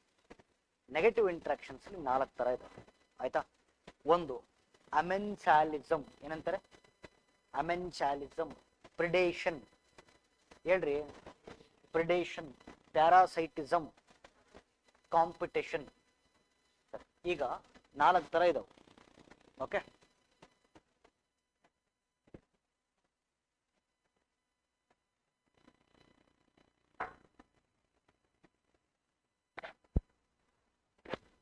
ಸರಿ. ಅಮೆನ್ಸಾಲಿಸಮ್, ಪ್ರಿಡೇಷನ್, ಪ್ಯಾರಾಸೈಟಿಸಮ್, ಕಾಂಪಿಟೇಷನ್. ಈಗ ಬ್ರದರ್ ಒಂದು ಹುಲು ಎಕ್ಸಾಂಪಲ್ ಕೊಡ್ತೀವಿ, ಪ್ರತಿಯೊಂದಕ್ಕೂ ಇದು ಎಕ್ಸಾಂಪಲ್ ಕೊಡ್ತೀವಿ. ಒಂದು ಹಸು ಹುಲ್ ಮೇಲೆ ಬಿದ್ದು ಒದ್ದಾಡ್ತಾ ಇದೆ ಅಂತ ಇಟ್ಕೊ. Cattle is trampling the grass. Okay, ಒಂದು ಹಸು ಹುಲ್ ಮೇಲೆ ಬಿದ್ದು ಒದ್ದಾಡ್ತಾ ಇದೆ. ಇದರಿಂದ ಹಸುಗೇನಾದ್ರು ಲಾಭ ಆಯ್ತಾ? ಲಾಭ ಆಯ್ತೇನ್ರಿ? ಲಾಭನೂ ಆಗಿಲ್ಲ ನಷ್ಟನೂ ಆಗಿಲ್ಲ, 0 ಬಂದಿದೆ. ಬಟ್ ಹುಲ್ಲು ಸತ್ತೋಯ್ತು, minus. Positive interaction, negative interaction. Negative interactions ಅಂದ್ರೆ ಒಂದಲ್ಲ ಒಂದು ಆರ್ಗಾನಿಸಮ್ ನಷ್ಟ ಆಗ್ಲೇಬೇಕು. ಇಲ್ಲಿ ಒಂದು ಆರ್ಗಾನಿಸಮ್ ನಷ್ಟ ಆಗಿ ಮತ್ತೊಂದಕ್ಕೆ ಲಾಭನೂ ಆಗ್ತಿಲ್ಲ ನಷ್ಟನೂ ಆಗ್ತಿಲ್ಲ. This interaction is called as amensalism. ಸರಿ. ಸಿಂಹ ಜಿಂಕೆಯನ್ನು ಬೇಟೆ ಆಡ್ತಾರೆ. ಸಿಂಹಕ್ಕೆ ಲಾಭ ಆಯ್ತಾ ನಷ್ಟ ಆಯ್ತಾ? ಊಟ ಸಿಕ್ತು, ಲಾಭ ಆಯ್ತು. ಜಿಂಕೆ ಸತ್ತೋಯ್ತು. ಒಂದಕ್ಕೆ ಲಾಭ ಆಗಿ ಮತ್ತೊಂದಕ್ಕೆ ನಷ್ಟ ಆದ್ರೆ this is called us predation. ಒಂದು ಉಣ್ಣೆ ಅಥವಾ ಜಿಗಣೆ, ಲೀಚ್. ಜಿಗಣೆ ಎಮ್ಮೆ ಕಚ್ಕೊಂಡು ರಕ್ತ ಹೀರ್ತಾ ಇದೆ. ಜಿಗಣೆಗೆ ಲಾಭ ಆಯ್ತಾ ನಷ್ಟ ಆಯ್ತಾ? ಲಾಭ ಆಯ್ತು. ಎಮ್ಮೆಗೆ ನಷ್ಟ ಆಯ್ತು. ಎಲ್ಲ ಸರ್ ಎಮ್ಮೆಗೆ ನಷ್ಟ ಆಗಿಲ್ಲ ಸರ್, ಅದು ಎಮ್ಮೆ ಸರ್, ಅದಕ್ಕೆಲ್ಲ ನಷ್ಟ ಆಗುತ್ತೆ. ನಿಮ್ಗೆ ಹೆಂಗ್ ಬೇಕಂಗೆ ಅರ್ಥ ಮಾಡ್ಕೊಳ್ಳೋದಲ್ಲ, ಎಕ್ಸಾಮ್ ಹೆಂಗ್ ಬೇಕಂಗೆ ಅರ್ಥ ಮಾಡ್ಕೋ. ಆಯ್ತನ್ರಿ? ಈಗ ಜಿಗಣೆ ಹೋಗ್ಬಿಟ್ಟು ಎಮ್ಮೆ ಕಚ್ಕೊಂಡಿದೆ, ರಕ್ತ ಹೀರ್ತಾ ಇದೆ. ಎಮ್ಮೆಗೆ ನಷ್ಟ ಆಯ್ತು ಲಾಭ ಆಯ್ತು? ಜಿಗಣೆಗೆ ಓಕೆ, ಒಂದು ಪ್ಲಸ್ ಬಂದು ಒಂದು ಮೈನಸ್ ಬಂದ್ರೆ ಇಟ್ ಈಸ್ ಪ್ಯಾರಾಸೈಟಿಸಮ್. ಆಯ್ತಾ? ಅಲ್ಲಿ ಓಕೆ ಸರ್, ಇಲ್ಲೂ ಪ್ಲಸ್ ಮೈನಸ್ ಇದೆ, ಇಲ್ಲೂ ಪ್ಲಸ್ ಮೈನಸ್ ಇದೆ, ಬಟ್ ಬೇರೆ ಬೇರೆ ಇಂಟ್ರಾಕ್ಷನ್ ಯಾಕೆ? ನೋಡಿ, ಪ್ಲಸ್ ಮೈನಸ್ ಬಂದಾಗ ನೀವು ಕ್ರಾಸ್ ಚೆಕ್ ಮಾಡ್ಬೇಕು ಯಾವಾಗ. ಲಾಭವನ್ನ ನೋಡಿ, ಪ್ಲಸ್ ಮೈನಸ್ ಬಂದಾಗ ಲಾಭವನ್ನ ಪಡೆದಿರುವಂತ ಜೀವಿ ಪ್ರಿಡೇಟರ್ ಆಗಿದ್ರೆ ಅದು ಪ್ರಿಡೇಷನ್, ಭಕ್ಷಕನಾಗಿದ್ರೆ ಪ್ರಿಡೇಷನ್. ಲಾಭವನ್ನ ಪಡೆಯುವಂತ ಜೀವಿ ಪ್ಯಾರಾಸೈಟ್ ಆಗಿದ್ರೆ ಪ್ಯಾರಾಸೈಟಿಸಮ್. ಓಕೆ, ಇರೋದು ಒಂದೇ ಜಿಂಕೆ, ಅದಕ್ಕೋಸ್ಕರ ಚಿರತೆ ಮತ್ತೆ ಲಯನ್ ಕಿತ್ತಾಡ್ತಿದ್ದಾರೆ. ಓಕೆ, ಎರಡಕ್ಕೂ ನಷ್ಟ ಆಗುತ್ತೆ, ಕಿತ್ತಾಡ್ತಿದ್ದಾರೆ. Minus minus competition. ಸಂಪನ್ಮೂಲಗಳ ಅಭಾವ ಇದ್ದಾಗ ಕಾಂಪಿಟೇಷನ್, ಅವಾಗ ಎರಡೂ ಸ್ಪೀಶೀಸ್ ನಷ್ಟ ಆಗ್ಬಿಡುತ್ತೆ. Yes R no? Minus minus competition. So these are the 4 types of negative interaction. Okay, so amensalism, predation, parasitism, competition. ಆಯ್ತಾ? ಸರಿ. ಈಗ let us come to positive interaction. Commensalism ಮತ್ತೆ ಮ್ಯೂಚುವಲಿಸಮ್ ಅಂತ ಎರಡೇ ತರ. ಓಕೆ, ಬಟ್ ಪಾಸಿಟಿವ್ ಇಂಟ್ರಾಕ್ಷನ್ಸ್ ಅಲ್ಲಿ ಎಲ್ಲೂ ಕೂಡ ಮೈನಸ್ ಬರಂಗಿಲ್ಲ. ಇದು ಸ್ವಲ್ಪ ಪ್ರಿಂಟಿಂಗ್ ಮಿಸ್ಟೇಕ್ ಆಗಿದೆ, ಇಟ್ ಇಸ್ ಪ್ಲಸ್ ಇದು. ಓಕೆ, ಯಾವುದಕ್ಕೂ ಕೂಡ ಹಾನಿ ಆಗಂಗಿಲ್ಲ ಪಾಸಿಟಿವ್ ಇಂಟ್ರಾಕ್ಷನ್. ಈಗ ಫಾರ್ ಎಕ್ಸಾಂಪಲ್ ಕಮೆನ್ಸಾಲಿಸಮ್ ಒಂದು ಎಕ್ಸಾಂಪಲ್ ಕೊಡು. ಅಮೆನ್ಸಾಲಿಸಮ್ ಅಲ್ಲ, ಕಮೆನ್ಸಾಲ್. ಒಂದು ಹಸು ಹುಲ್ಲು ಮೇಯ್ತಾ ಇದೆ.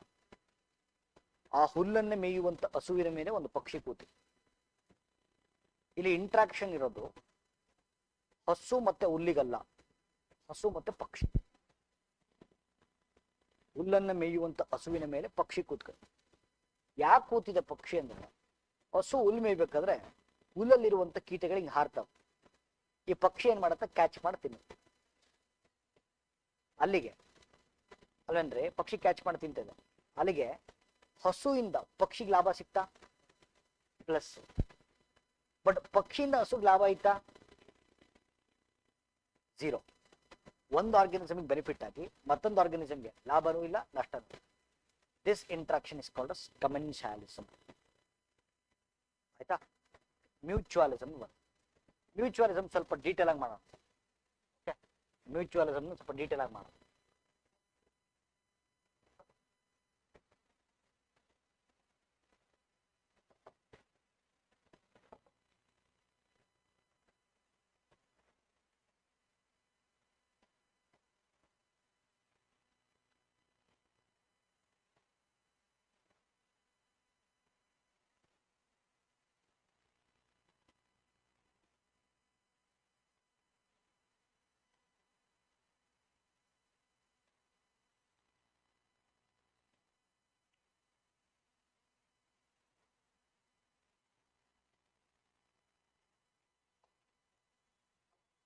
ಓಕೆ, ನೋಡಿಲಿ, ಮ್ಯೂಚುವಲಿಸಮ್ ಅಂದ್ರೆ ಸಹಜೀವನ ಸಂಬಂಧ, ಕೂಡು ಜೀವನ,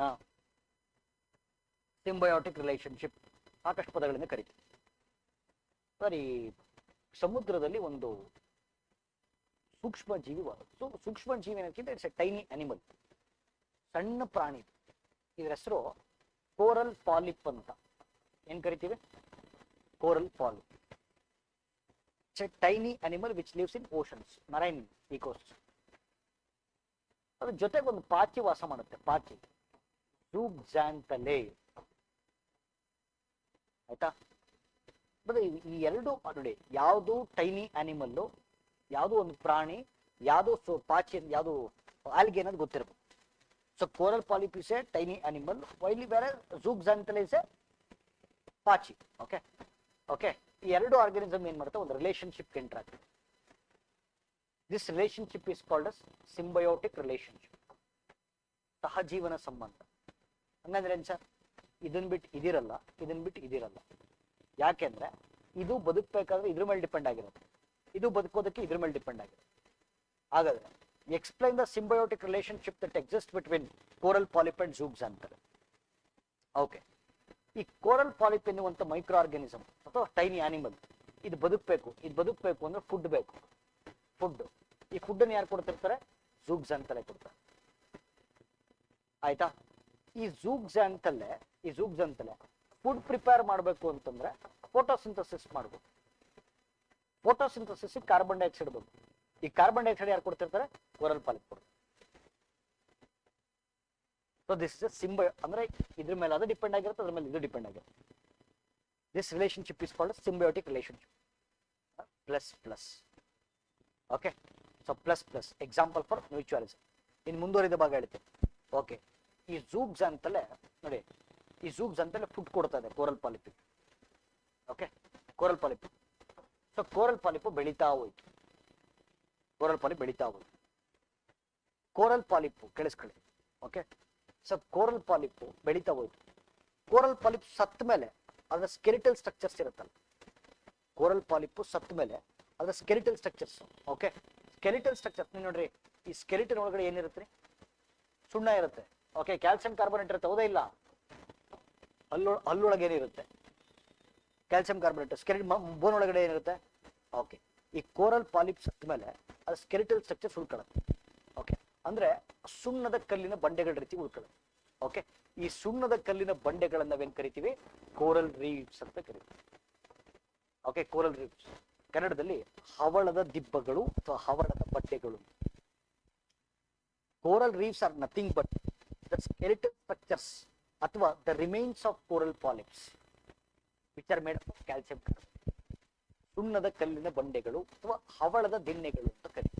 ಹವಳದ ಬಂಡೆಗಳು ಅಂತ ಕರೀತಾರೆ. ಆಯ್ತಾ? ಇವತ್ತೇನಾಗ್ತಾ ಇದೆ ಬ್ರದರ್ ಕೇಳಿಸ್ಕೊಳ್ಳಿ. Okay, please listen to. Climate change ಆಗ್ತಾ ಇದೆಯಾ? ಗ್ಲೋಬಲ್ ವಾರ್ಮಿಂಗ್ ಆಗ್ತಿದೆಯಾ? ಗ್ಲೋಬಲ್ ವಾರ್ಮಿಂಗ್ ಆದರೆ ಓಷನ್ ಟೆಂಪರೇಚರ್ ಜಾಸ್ತಿ ಆದರೆ ನೀರಲ್ಲಿ ಸುಣ್ಣದ ಕಲ್ಲಿನ ಬಂಡೆಗಳು ಓಷನ್ ಟೆಂಪರೇಚರ್ ಜಾಸ್ತಿ ಆದರೆ ಸುಣ್ಣ ಕರಗಲ್ವಾ? ಸೊ ಈ ಸುಣ್ಣದ ಕಲ್ಲಿನ ಬಂಡೆಗಳು ಕರಗ್ತಾ ಇದೆ. This phenomena is called us coral bleaching. ಇವತ್ತು ಈ ಕೋರಲ್ಸ್ ಬ್ಲೀಚ್ ಆಗ್ಬಿಟ್ರೆ ಇಡೀ ಜಗತ್ ಬಾಯ್ ಬಿಡ್ಕೊಳ್ಳುತ್ತೆ. ಯಾಕೆ ಅಂತಂದ್ರೆ ಬ್ರದರ್, ಈ ಸುಣ್ಣದ ಕಲ್ಲಿನ ಬಂಡೆಗಳು ಅಥವಾ coral reefs they provide habitat facility for 70% of the marine organisms. 70% ಸಮುದ್ರ ಜೀವಿಗಳಿಗೆ ಆವಾಸ ಸ್ಥಾನದ ಸೌಲಭ್ಯವನ್ನು ಕೊಡುತ್ತವೆ.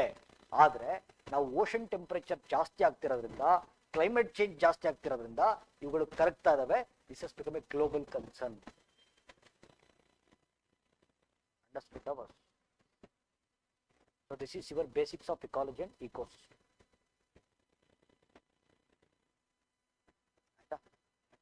Next chapter ತಗೊಳ್ಳೋಣ.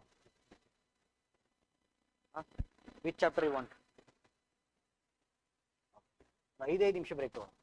ನಾಟ್ 15 ಮಿನಿಟ್ಸ್ ಅಲ್ಲ, ಬರೀ 5 ಮಿನಿಟ್ಸ್. ಓಕೆ, ಮತ್ತೆ ಬಂದು ಇಲ್ಲಿ ಸ್ಟಾರ್ಟ್ ಮಾಡಿ. ಅರ್ಥ ಆಯ್ತಾ ಇಲ್ಲ?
ವೈವಿಧ್ಯತೆ ತುಂಬಾ ಲೆಂತಿಯೆಸ್ಟ್ ಚಾಪ್ಟರ್, ತುಂಬಾ ದೊಡ್ಡ ಚಾಪ್ಟರ್, ಲೆಂತಿಯೆಸ್ಟ್ ಚಾಪ್ಟರ್. ಎಷ್ಟಾಗುತ್ತೆ ಸುಮಾರು time. Okay, what is biodiversity? ಜೀವ ಸಂಕುಲಗಳಲ್ಲಿ ಕಂಡುಬರುವ ವೈವಿಧ್ಯತೆಯನ್ನ ಜೀವ ವೈವಿಧ್ಯತೆ ಅಂತ ಕರೀತಾರೆ.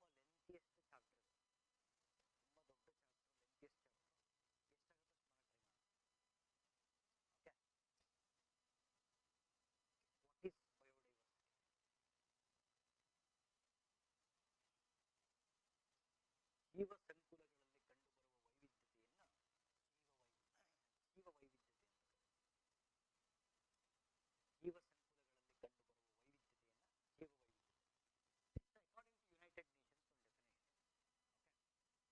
ವೈವಿಧ್ಯತೆಯನ್ನ ಜೀವ ವೈವಿಧ್ಯತೆ. According to United Nations definition. Okay,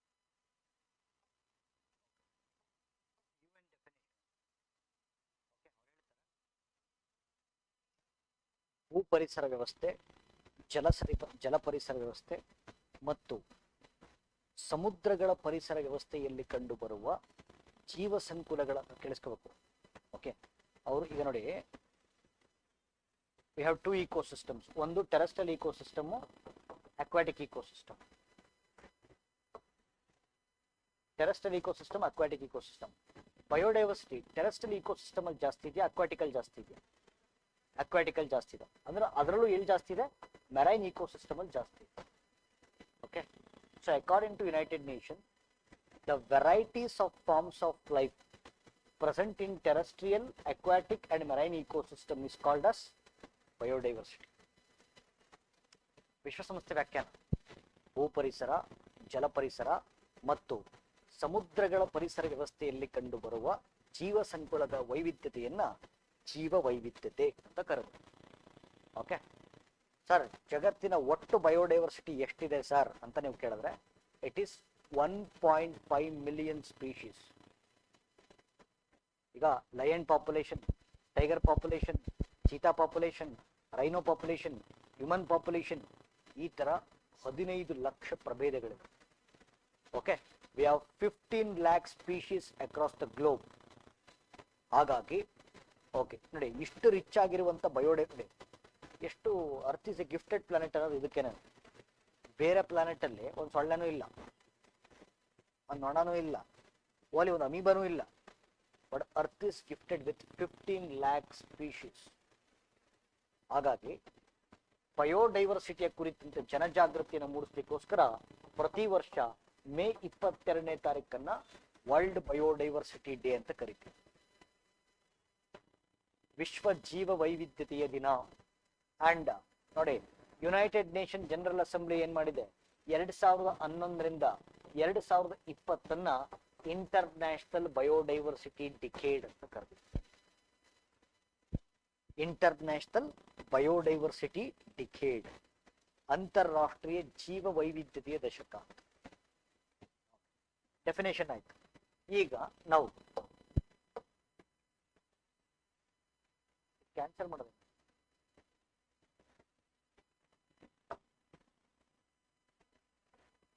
ಈಗ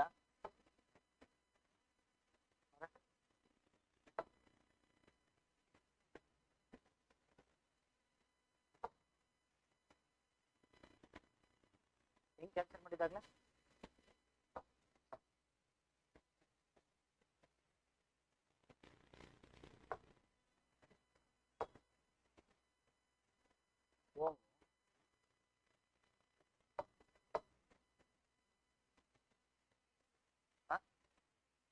ಈಗ ಓಕೆ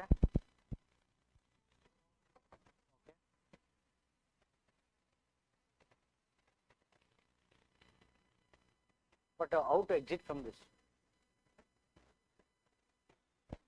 ಎಲ್ಲಿ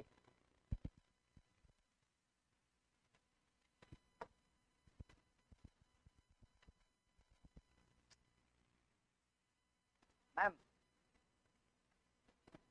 ಅದು ಬೋರ್ಡ್ ಎಕ್ಸಿಟ್ ಆಗಿ ಬರ್ತಾ ಇಲ್ಲ.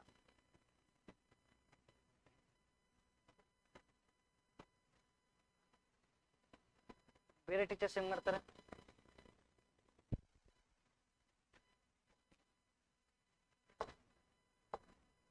How to exit? ಈಗ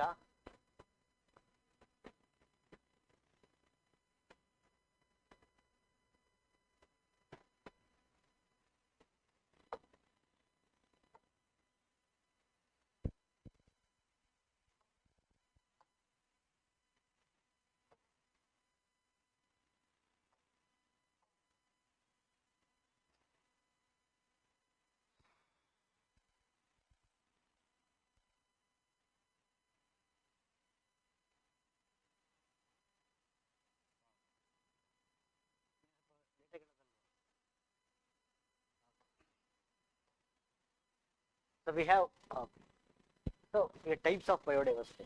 Okay. So 3 types of biodiversity. ಒಂದು genetic diversity, species diversity, ecosystem diversity. Okay, ಈಗ ನಾವೆಲ್ಲ ಒಂದೇ ಸ್ಪೀಶೀಸ್, ಕರೆಕ್ಟಾ? ಈಗ ಡೌಟ್ ಇದೆಯಾ? ಇಲ್ಲ ತಾನೆ? ಒಂದೇ ಸ್ಪೀಶೀಸ್ ಆದರೂ ಕೂಡ ಸರಿ ಬಂತು ಹಾಂ, ಇದು ಮುಂದೆ ಮುಂದೆ ಓಕೆ, ನಾವೆಲ್ಲ ಒಂದೇ ಸ್ಪೀಶೀಸ್ ಆದರೂ ಕೂಡ ನಮ್ಮಲ್ಲಿ ಡೈವರ್ಸಿಟಿ ಇದೆಯಾ? Yes R no? ಏನು ಡೈವರ್ಸಿಟಿ ಇದೆ? ಕಲರ್ ಡಿಫ್ರೆನ್ಸ್ ಇದೆ, ಹೈಟ್ ಡಿಫ್ರೆನ್ಸ್ ಇದೆ, ವೆಯ್ಟ್ ಡಿಫ್ರೆನ್ಸ್ ಇದೆ, ಅಪಿಯರೆನ್ಸ್ ಡಿಫ್ರೆನ್ಸ್ ಇದೆ, ಕ್ಯಾರೆಕ್ಟರ್ ಡಿಫ್ರೆನ್ಸ್ ಇದೆ, ಬಿಹೇವಿಯರ್ ಡಿಫ್ರೆನ್ಸ್ ಇದೆ. Yes R no? ಹಾಗಾದ್ರೆ ನಾವೆಲ್ಲ ಒಂದೇ ಸ್ಪೀಶೀಸ್ ಆದರೂ ಕೂಡ ನಮ್ಮಲ್ಲಿ ಡೈವರ್ಸಿಟಿ ಇರೋದಕ್ಕೆ ಕಾರಣ ಏನು? Genetics. Yes R no? Yes, this is called as genetic diversity. Diversity ಒಂದು ಸ್ಪೀಶೀಸ್ನ ಒಳಗೆ ಕಂಡು ಬಂದ್ರೆ it is called as genetic diversity. ನೋಡಿ, ಎಲ್ಲ ಒಂದೇ ಸ್ಪೀಶೀಸ್ ಅದು, ಬಟ್ ಡೈವರ್ಸಿಟಿ ಇದೆಯಾ ಇಲ್ಲ? It is because of genetics. It is called as genetic diversity. ವೈವಿಧ್ಯತೆ ಪ್ರಭೇದದ ಒಳಗೆ ಕಂಡು ಬಂದ್ರೆ, ಒಂದು ಪ್ರಭೇದದ ಒಳಗೆ ಕಂಡು ಬಂದ್ರೆ ಇಟ್ ಇಸ್ ಜೆನೆಟಿಕ್ ಡೈವರ್ಸಿಟಿ ಅಂತ ಕರಿತೀವಿ. ಸರಿ, ಈಗ ಇಲ್ಲಿ ಒಂದೇ ಸ್ಪೀಶೀಸ್ ಇದೆ, ಬೇರೆ ಬೇರೆ ಸ್ಪೀಶೀಸ್ ಇದೆಯಾ? ಡೈವರ್ಸಿಟಿ ಎಲ್ಲಿ ಕಂಡು ಬರ್ತಾ ಇದೆ? ಬಿಟ್ವೀನ್ ದ ಸ್ಪೀಶೀಸ್ ಕಂಡು ಬರ್ತಾ ಇದೆ, which is called species diversity. ಇಲ್ಲಿ ವೈವಿಧ್ಯತೆ ಪ್ರಭೇದದ ಒಳಗೆ ಕಂಡು ಬಂತು, ಅಲ್ಲಿ ಪ್ರಭೇದಗಳ ನಡುವೆ ಕಂಡು ಬಂತು, ಅದು ಸ್ಪೀಶೀಸ್. ಓಕೆ, ಇಲ್ಲಿ ಟೆರೆಸ್ಟ್ರಿಯಲ್ ಇಕೋಸಿಸ್ಟಮ್ ಇದೆ, ಇಲ್ಲಿ ಅಕ್ವಾಟಿಕ್ ಇಕೋಸಿಸ್ಟಮ್ ಇದೆ. ಡೈವರ್ಸಿಟಿ ಎಲ್ಲಿ ಕಂಡು ಬರ್ತಾ ಇದೆ? ಬಿಟ್ವೀನ್ ದ ಇಕೋಸಿಸ್ಟಮ್ಸ್ ಕಂಡು ಬರ್ತಾ ಇದೆ. It is called as ecosystem diversity. Understanding or not? Okay, so if the diversity is present within the species, then it is called as genetic diversity. If the diversity is present between the species, then it is called as species diversity. If the diversity is present between the ecosystem, it is called as ecosystem diversity. ಆಯ್ತಾ? ಈಗ ನಮ್ಮಲ್ಲಿ ಜಗತ್ತಿನ ಒಟ್ಟು biodiversity ಬಂದು 1.5 million species ಇದೆ. ಇದನ್ನ conservation ಮಾಡ್ಬೇಕಾ ಬೇಡವಾ? ಮನಸ್ಸಿಂದ ಹೇಳ್ತಾ ಇದ್ರೆ ಮಾರ್ಕ್ಸ್ಗೋಸ್ಕರ ಹೇಳ್ತಾ ಇದ್ದಾರೆ? ಮನಸ್ಸಿಂದ ಹೇಳ್ತಾರೆ. ಸರಿ, ಫಸ್ಟು ಬಯೋಡೈವರ್ಸಿಟಿ ಕನ್ಸರ್ವೇಷನ್ ಮಾಡಬೇಕು ಅಂದ್ರೆ ಅದನ್ನ ಫಸ್ಟ್ ಮೆಷರ್ ಮಾಡಬೇಕು, ಹೌದಾ ಇಲ್ಲ? Yes R no boss? So first ಅದನ್ನ ಕೇಳಿಸ್ಕಡೆ. ಓಕೆ, ಕನ್ಸರ್ವೇಷನ್ ಮಾಡಬೇಕು ಅಂತಂದ್ರೆ ಫಸ್ಟ್ ಅದನ್ನ ಮೆಷರ್ ಮಾಡಬೇಕು. ನೀವು ಮೆಷರೇ ಮಾಡಲಿಲ್ಲ ಅಂದ್ರೆ ಎಷ್ಟು ಉಳ್ಕೊಂಡಿದೆ, ಎಷ್ಟು ಹಾಳಾಗೋಗಿದೆ ಅಂತಲೇ ಗೊತ್ತೇ ಆಗಲ್ಲ, ಅಲ್ವೇನ್ರಿ? ಮೆಷರ್ ಮಾಡಿದಾಗಲೇ ಗೊತ್ತಾಗೋದು ಬಯೋಡೈವರ್ಸಿಟಿ ಎಷ್ಟು ಉಳ್ಕೊಂಡಿದೆ, ಎಷ್ಟು ಹಾಳಾಗಿದೆ ಅಂತ. ಆಮೇಲೆ ನೀವು ಕನ್ಸರ್ವೇಷನ್ ಮಾಡಬೇಕು. ಹಾಗಾದ್ರೆ ಬಯೋಡೈವರ್ಸಿಟಿನ ಹೆಂಗ್ ಮೆಷರ್ ಮಾಡ್ತೀರಾ? ಓಕೆ, ಹೆಂಗ್ ಮೆಷರ್ ಮಾಡ್ತೀರಾ? ನೆಕ್ಸ್ಟ್ ಸ್ಲೈಡ್ ಹೋಗೋದೆ ಯಾವುದು? How to go for next slide?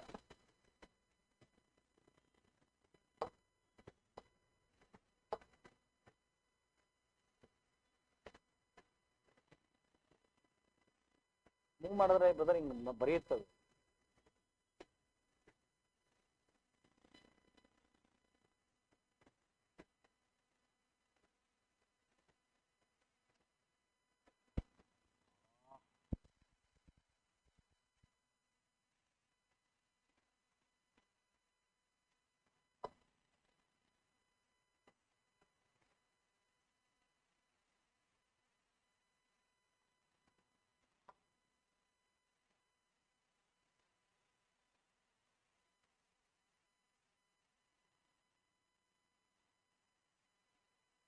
ಅವಾಗ ಏನ್ ಮಾಡೋದು ನಾವು? ಇದಾ